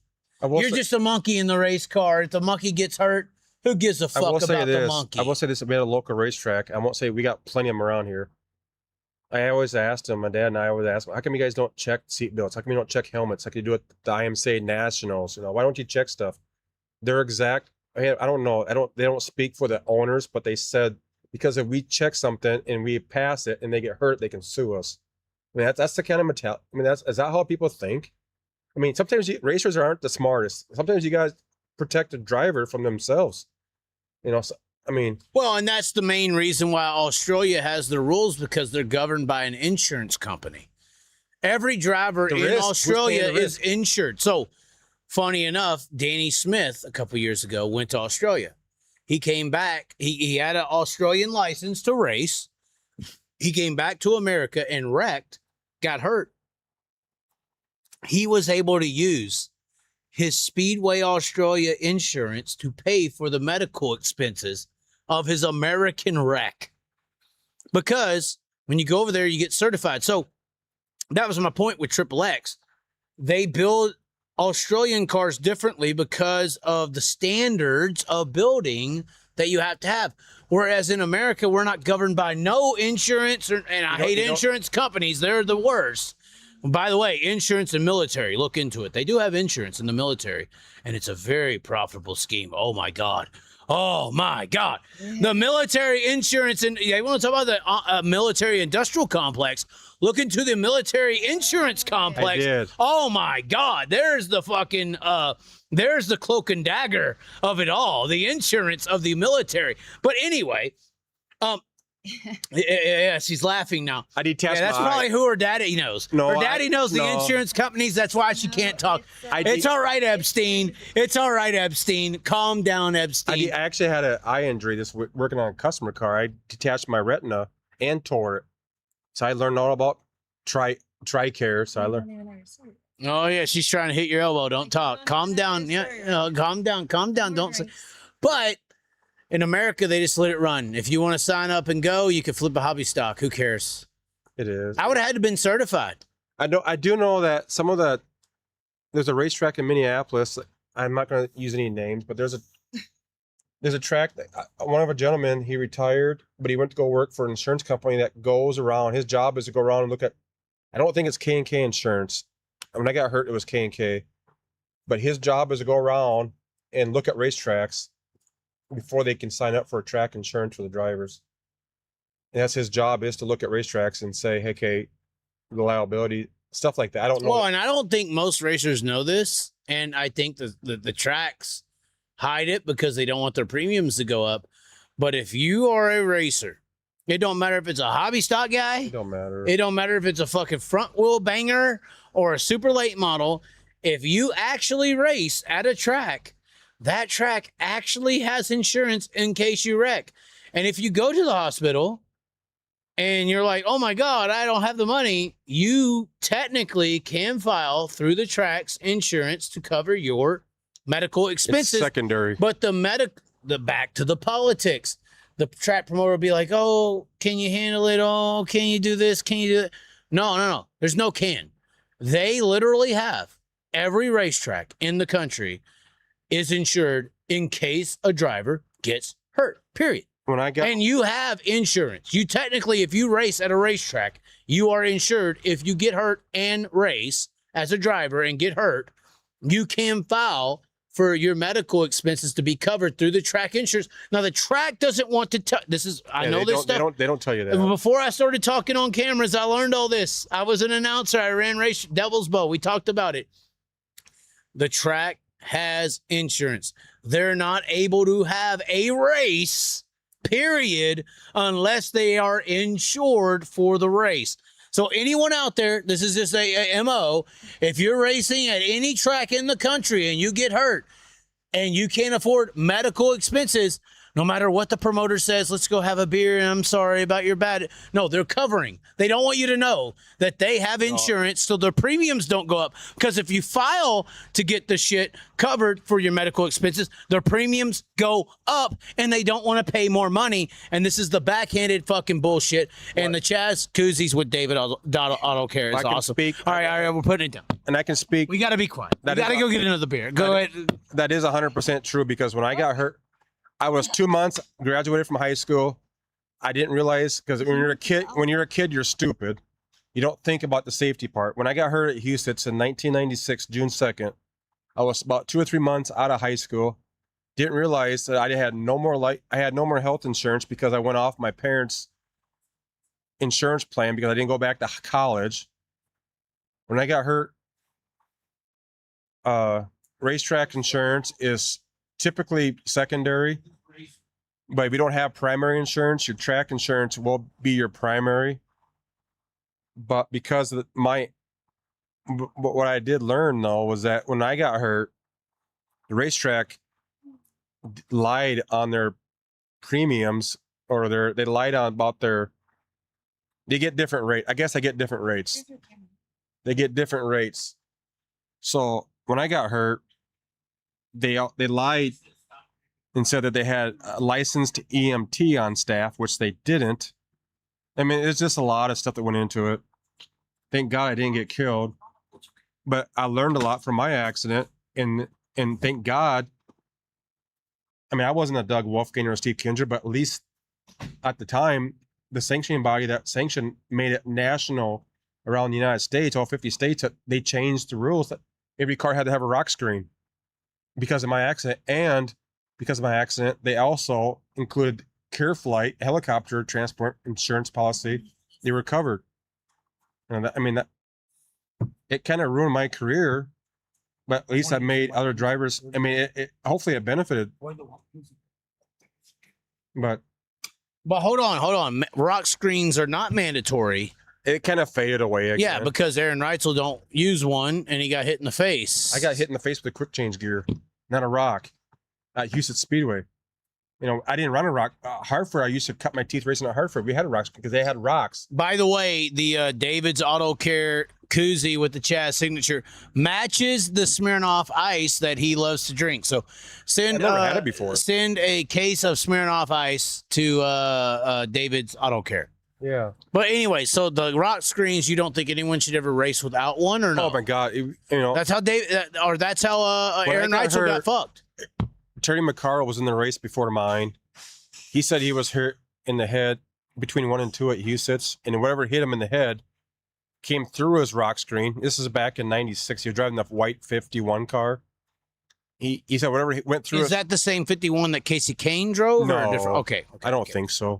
I don't know. But it knocked his rock screen off the cage, hit him in the head. He goes, Dave, I saw stars for like 2 or 3 laps. I was like knocked silly. And whatever hit him was carried down the back straightaway at Huset's. I was in the race after that. And then he said, David, rock screens aren't meant just for rocks. They're meant for like debris. And I never gave it, in our mind, we just think rocks, To me, you're stupid. I think of like a shot coming off and impaling you in the chest. That's what I think. I didn't feel nothing, and I was leading the heat race by over half a lap, and we had a malfunction, and I pulled in. Somehow we started 12th in the B, and I was running like 3rd or 4th, like 2 laps in. And I remember, your vision, you can see stuff, and I remember I was coming out on the outside, and I was passing a car. And usually you can see the rocks coming at you, like Star Wars, the star, you didn't see nothing. I took, it was like a complete shock. We didn't know what hit me, but I just know at the time something hit me. I don't remember getting knocked out, but I might have came to right away because the seat was pushing, it dented the roll cage, a high back seat. And I stopped and turned 3. I mean, I was probably doing over 100, I mean, wide open. I just remember I stopped, and I remember my head down. I just remember like it's like yesterday, standing in a shower with the water, except it was blood. I remember looking down, my head was down, my visor was broke off, my helmet. Hey, bring that helmet over. Oh, she's doing it right now. This is like back in 96. This is 96. Is the helmet he's talking about. We keep the stuff around just for, this is back in 96, June 2nd, at Huset Speedway. And the helmets came a long way since then. Now they're all helmet here. I would not get in a race car without carbon fiber helmet. Without so that's where it came in on the right side. I mean, you were sideways in the corner, obviously. Yeah, you don't want to look in the inside. It's not pretty, but does that smell like blood? It's a lot of blood. Oh God. The fire suit had blood stains. They had to cut the fire suit off for an IV. But I don't care. I mean, I'm not looking for. No. I know what you're saying. But it's racing will come up and bite you when you don't expect. You don't ever assume nothing. If they got. But I remember stopping at the time. At the time, back in that era, they had a lot of dry shafts and U-joints breaking. And my dad thought I was going like this. I remember doing this, and I just remember like staying in the shower, but it was blood. It's just, and I remember being like dazed as hell, and we didn't know what happened. My dad thought the dry shaft broke. I broke my legs, and one of the paramedics came up there. He's like, I could see in his eyes like shit, and then Jay Major, thank God for Jay Major and that safety crew at Huset's in Knoxville are like second to none. The drivers around in Sioux Falls here don't know how fortunate they got. I mean, well, this is where MedStar started. Yeah. That's where it started, was Sioux Falls. Jay Major's been around since I started going races in early 82, 83. It's a family tradition. They specialize in sprint car racing, and a lot of tracks don't have that. They don't know what to do. No. They don't know what to, and I'm not taking it away from them.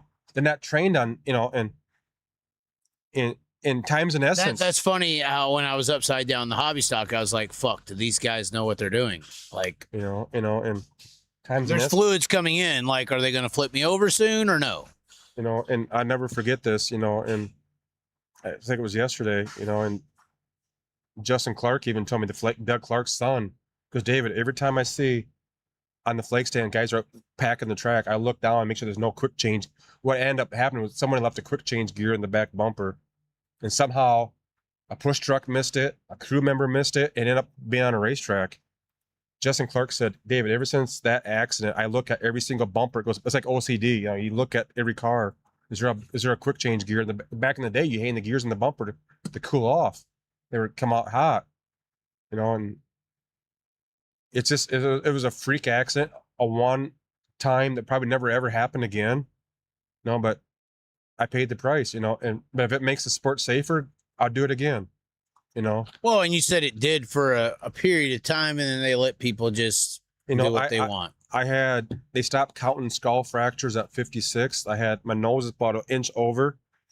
My eye socket was fractured. My cheekbone was fractured. Back in 96, I didn't care about concussions. I had a TBI, massive brain swelling. By the way, that is the only way he's doing my car for free. He's had plenty of concussions. There's no way he could do it logically. I support Chaz 100%. I'm just saying. I'm playing, but I my career I couldn't do no wrong. Everything was going right. I was winning races. I was doing good. And you got offered the R19 ride before or after this? After, they saw what I could do with what little I had. We had a cast iron 410 at the time, not aluminum 410. It was being built, but personal reasons, I stayed home, raced Huset Speedway, the 410 division locally, and I was doing pretty damn good. I mean, I'm not a bragger. I don't want to brag. Did you win? No, but we had a trouble with time trialing because of the extra 80, 90 pounds. But I put the money at the time into tires and shocks and torsion. The car would handle. It out-handle a lot of cars. you know, and we don't try to out trick ourselves. You don't try to be over fancy. You stick to the basics. You know what works. You improve on what you got, make it better. And I mean, there's a lot of nights I would start in the back and finish towards the front and mid pack. And back then it was like Down Drought and Macaro and Masask. It was tough competition back then. But something just didn't feel right, you know. In mid season, I just said, I'm done. Dad, something don't feel right. I'm, you know, and the accident was in 96 and this was in 2000. And I said, Dad, something don't feel right. I'm burned out. I've never been able to recover from the first accident. Like something happened. I came in after the race. I don't remember what the car was doing. I don't have a memory. You know, I can't remember what I just did. It was like, I'm a little bit autistic, but it magnifies previous, you know, health issues and stuff. You know, I was good. I wouldn't say I was the best, but I was good. I had people throwing cars and motors at me. I had 410. I had people that owned motors. I was like, use my motor. I want to see what you can do with a real good motor. We had home built motors, home built cars. And you had Doug Wolfgang in your corner. He was one of my dad's friends. So but my dad taught me a lot. Wolfgang taught my dad a lot. And Wolfgang back then, my dad ran nothing but Wolfgang cars. Wolfgang Branch Ney built one of the safest cars back in the day. I've seen the cars jigged up. You know, they were perfect. They're perfectionists. Before they even put the weld to the chassis, there were no gaps, and they were perfect. And safety is the number one thing, so we chose them. But I was about 4th or 5th in points. You know, I don't care. I don't race for points. I just race. It was just a learning experience, you know. And then our 19 was going through some times, and they're like, you know what, we want to kind of extend and go out into the Midwest and start racing with the Word of Outlaws and open up a second team or something like that. I don't remember. They called my dad up one day, and it's like, we're pretty impressed what David's doing with what little he has, you know. And Dad said, David, I got a phone call from, I can't remember the guy's name, Carnahan's last name. Dad said, David, what do you think? You know, that was my whole dream. And I've never given up. I've always been successful. You know, I've had when I was in high school, I wanted to be an aircraft mechanic on a carrier. I wanted to be an NFL or a Word of Outlaw driver. And I chose this path. That's what my passion was, more deeply in the sprint cars, you know. And it took a lot. I gave it 24 hours and I said, Dad, I just don't think I'm the best fit right now. I'm just not in the right mind trick. I think my time was probably 2 years ago. You know, I just wanted to be home with my firstborn child. You know, something didn't feel right. You know, it was probably the head injury. You know, I just never recovered from that, you know. But I do want to get back into it and just go out and have some fun, but I don't want to be in the way. But I take racing very seriously, you know. I'm very competitive, you know. So it's probably going to be kind of a battle, an internal battle, but I did. Well, no, I understand it, because that's why I'm not okay with flipping the hobby stock. Yeah, you know, it's a competitive nature in you that you want to do well. You know, and we win races. I was crew chiefing for my dad and Matt Wasman out of Jackson. We were competitive, but even if we win a race, I'm like, God, we could have been so much better. Like, we watch, like, you never want to have that. We were perfect. There's always room for an improvement. There's always room for an improvement, you know. I never stop working on the cars. I always find something to do. There's always something to do. There's no relax. Only time I relax is when I go home at 10 o'clock at night and take a shower and sit in bed and check my emails. That's the only time I relax, you know. I take safety, racing, working on Chaz's car, everything. That's why my name's on the sign, David's Auto Care, because I take it very personal. I'm very passionate, you know. Probably my biggest flaw is I care too much what people think. Yeah. You know, I try to please everybody, but Jessica's taught me, you know what? Some people you just can't please.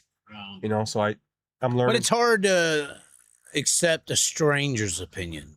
It is. Like if you know somebody don't like you, and you know somebody don't, that's fine. I could do it with the people who don't like me. I could do it with the people who do. But it's the random opinion that really, what you're taking help me. Yeah. I felt the heat. A couple nights ago. But for me, it is the random opinion that I concern myself with. I think that's why small business owners care about like their Google rating. They do. But or I'm just saying, it's like the random person's going to come across me and judge me based on this. I don't care if you don't like me. I don't care if you do, but it's the person who don't have an opinion that's going to be formulated, that's the opinion that matters. The one that is neutral, that could be swayed, if that makes sense. You know, it is. You know, I worked with my dad for 26 years. In those 26 years, counting the holidays, my kids being born, we sat down one time at lunch and I said, Dad, I think I only missed like 90 days of work. I never missed work unless I was forced to. You know, I was very I'm still that way today. I work 7 days a week. You know, I can't sit home and do nothing. You know, we just moved into the shop and we just had a hell of a time uphill battle fighting the city for permits and stuff. And I haven't been able to really unpack and unwind the way I wanted to. I got to be I'm a neat freak. I don't see things I'm OCD. I don't think I'm OCD, but I think I like to be organized because I like to be able to find stuff, and, you know, and I like to be efficient. I like efficient. I'm a one-man band, you know, but no, you know, I wouldn't trade my past, you know. I don't have any regrets because if you have regrets, you always live in the past. You don't live in the future. I live for tomorrow. You know, I don't look at the past. I try not to live in the past. What could have been. I mean, you can't change the past. Right. So, No matter how much I want to go back and return one a little different, I can't do it. You know It is what it is. I honestly, I told you this because I'm proud of Chaz. You know, he started in the front row. He had confidence. He drove in deep. You know, I don't think it would happen, but I think the best thing you could do is you could get back in the car Friday night and go do it again. You'd probably be pretty damn good. You know, I bet you'd be a top 5 in the feature if you could put 12 laps together. You know, but it's consistent. You know, life's no different. You know, every day is a battle. You got to pick your battles. My race on Friday, July 3rd, was an example of I'd rather aim high and miss than aim low and hit. Who was that? Wayne Gretzky says you miss 100 shots you don't take. I would rather try to win and lose than try to lose and just be there. But don't bullshit yourself trying to think that. You honestly believe that. So Oh, I believed it. Yeah, I Yeah. believed that I was gonna try it. But I mean, yeah, I was impressed. I was like, he's taking the pole, and then he pulled away like 2 car lengths going to turn 1. I was like, wow. But it's the same concept of what you're describing. That's all I was saying. It's not about me. I'm talking about you in a way. But it's the same mentality of viewing what's happening in front of you. It's true, 100%. You know, and I just turned 50. I feel like I'm 40 because I've always stayed active. I stayed in shape, mentally, physically, spiritually. You know, I could be better. We could always be better. We should get you in would you race California? I feel like you're the best driver for the 121 from Broke Joe. Broke Joe is thinking about racing. You know who Broke Joe is, though, right? You never heard of He's him? a calling guy, but I don't know who he is personally. You know? He owns a very good race car that hasn't been racing. I feel like you might be the 50-year-old Justin Sanders at this point. Well, I got to work on some stamina first because you can't. Stamina or stamina, or is that Whatever they are. tomato? I can't pronounce the words. That's why I sucked at spelling. The teacher was like, pronounce the word. I said, how am I supposed to spell it? I can't even sound the goddamn word out. The R19 driver's waiting on you, Broke Joe. No. Yes. 121 and y'all together, I think you could dominate the entire area. But I feel like They're going to be saying very soon, Mark Dobmeyer who? I do feel wiser nowadays. You do get wiser as you age. I will tell you that. I would have loved to watch a few laps at Rapid. Yeah, so you can see what they're doing wrong and then go out there and not do the same things. You can find something you did wrong every lap. Yeah. You know, my dad used to pay people a long time ago before people even did that. In-car camp back in the early 90s, late 80s, we paid people to videotape our races. We would sit there, my dad and I would sit there and watch them day and night. At night, after we spent 20 hours a day working, we come home and take a shower and watch TV and watch what could we have done better? Could we have done this? Could we have done that? Then we look at the car.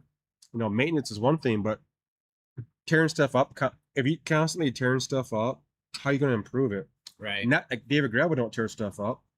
So you can take what you got and make it better, make it better, make it better, make it better. But, you know, but that takes the time experience. There is unreleased GoPro footage of the wreck. You have a go? Yeah, there was a GoPro running. Yeah, keep it private. No, we're putting it out there so all the little larcenite bitches and Sean Neestep can suck his own dick. You know, when you make a comment like, there's a lot I would say, but I don't want to say it. Nothing against Sean Easton. I'm not a hater. I'm a very new in my life. He's a 410 sprint car announcer inquiring. And the other guy's a fuckhead too. Whoever the other guy is, he's a fuckhead too. But I'm a very neutral person. I treat people the way that they. He shouldn't even been commenting. Go ahead. He had so much to say, but right? He had so much to say. If you're gonna say I have a lot to say, but I don't want to say it, you might as well just say it. Just say you suck ginger kitty Asian penis of Kyle. Just say it. And people like Chaz, I like Chaz because he does, and Cody, Jacobs, and Doug Wolfgang, and my dad, and people, they tell it the way it is. You know, like I said, don't bullshit me. You know where you stand. Yeah. You know, and how you gonna better yourself if people just say, "Oh, get back up on the bike. You did good." I sucked. Get me back. No. Right. But Anyway, we got to go. The military industrial complex is saying Israel is done. 2,400 hours. Okay. She confuses the hell out of me. I mean, what time is it? 15:01. What the hell is 15:01? 2,400 hours means midnight. Minus 12. All right, we have to go. We're sorry. We're not getting yelled off the camera by a belligerent. We're getting yelled off the camera by Netanyahu. It's okay. She fought in the Iraq. What? Do you want to say anything before you leave? Yeah. Neither one of you intimidate me. That's good. Yeah. So it's time What to do we go, need to do? Tell us what we got to do. With tattoos like that, you can tell me whatever you want, and I'll do All it. kinds of tattoos. Oh, don't pull her shirt up, you perv. No. All right. Anyways, You got a ladies, girl to go see tonight, so. I do have someone. Yes, In maybe, Sioux Falls, South Dakota. maybe. Anyways, ladies and gentlemen, thanks for tuning in. I think this is a better show than the last one. And are you happy with your gift? Are you happy with the gift? I do. I love him. He has the 001. The 001. And I'm not a camera guy. I don't like being. I don't like. He doesn't like I don't like cameras. cameras. I That's don't like. fine. If I win a race, I'm like whatever. The girls don't like cameras until it's on them. I'm just saying. I'm not a camera guy. I don't like. We're gonna pull the metas out and have some fun tonight. Anyway, thanks for tuning in, ladies and gentlemen. We are here, decently intoxicated. We will see you at Kings Royal, hopefully Fremont, if the car is done. What do you think? Before we go, just a brief description. What did you have to do to the Chaz car? Chaz, Hold on. We will show the car on the jacks. Hold on. Chaz was on YouTube or something. I don't get on Facebook. I don't get in that Is that drum. showing the car? Yeah, a little bit. The right rear. But Chaz needed some suspension work. He was in Sioux Falls, needed alignment. I said, bring it over. I'll help you out. So we tore the whole. I said, you know what? It's getting everything. We're not going to fuck around with it. Get everything. Just do it. Needs it or not, just do it. Then I got looking at the engine. I'm like, Chaz, it seems leaking oil out of every hole. We're seeing a blue jean booty walk by right now. The camera's going that way, by the way. We would have been done by now, but I'm like, Chaz, we need to work on the engine a little bit. The engine needs. You would have been done if you weren't distracted by that ass, sir. Yeah. I'm just saying. Continue. But Chaz does a lot of traveling, and I think he's good for the sport. But I don't think he is good for the sport. So the Chaz Mobile is on jacks. And you said you did. Oh, you're in the frame. Do you want to make? Oh my! Hold on, get closer. There you go. The camera's right there. Play the camera. Hold on. Where's this tattoo? Oh my God. My Harley tattoo. Yeah. I could We tell. gotta I could tell who's riding the Harley tattoo But tonight. Chaz was, and Chaz told me something that kind of hit home. He said it was his mom's car, and I'm like, that car means a lot to him. If it means a lot to him, and it's important for me to make sure it's safe, and he can make it to every race safely. If only my ex-fiance felt the same. Anyway. I do have a heart. Well, so you're doing the whole engine right now, right? Well, we're just You're replacing- rehauling the engine. No. Cody Jacobs said, "What's happened to your car?" I said, "It's refurbished." No, I mean, if you want me to pull the engine out and overhaul it, but I don't. Well, I mean, it it's doesn't pretty need it. much refurbished. I mean, We're replacing the valve seals because he says it smokes at idle. I said that's because you got high vacuum at idle. So we're gonna put valve seals in. The pistons ain't. The rings are good, and the rings aren't burning no oil. It's not the rings; it's the valve seals. The cam seals are leaking oil. I mean, the thing's got 400,000 miles, 300,000 on the motors. We figured. So, you know what? If there's no, that leak down's like 12-14% on a sprint car, that'd be bad. But on a car like this, if the rings are good, the cylinder walls are good, the mechanical, the foundation of the car, the foundation. there's no real rust. That's the bigger deal. This maybe a little bit of surface rust underneath, but that's nothing. And you know, we just want to make sure Chaz is safe and he gets to every race so he can hound Cody and hound Kyle Larson. Kyle. I want him to be the biggest thorn in their ass. So. Oh God, that's the mission. The mission of you fixing that car is to be Kyle Larson's thorn in his ass. I want Chaz to be safe and keep promoting sprint car racing. You know what? He doesn't bullshit you. If he sees something, he's gonna come out and he's gonna explode it over the internet. And oh God. Okay, so hopefully that car will be in Eldora. It will be. Will it be at Fremont? When is Fremont? Monday night. Oh God, it better be. No, Wisconsin. I was actually gonna work out tonight, but I'm on the We air got busy.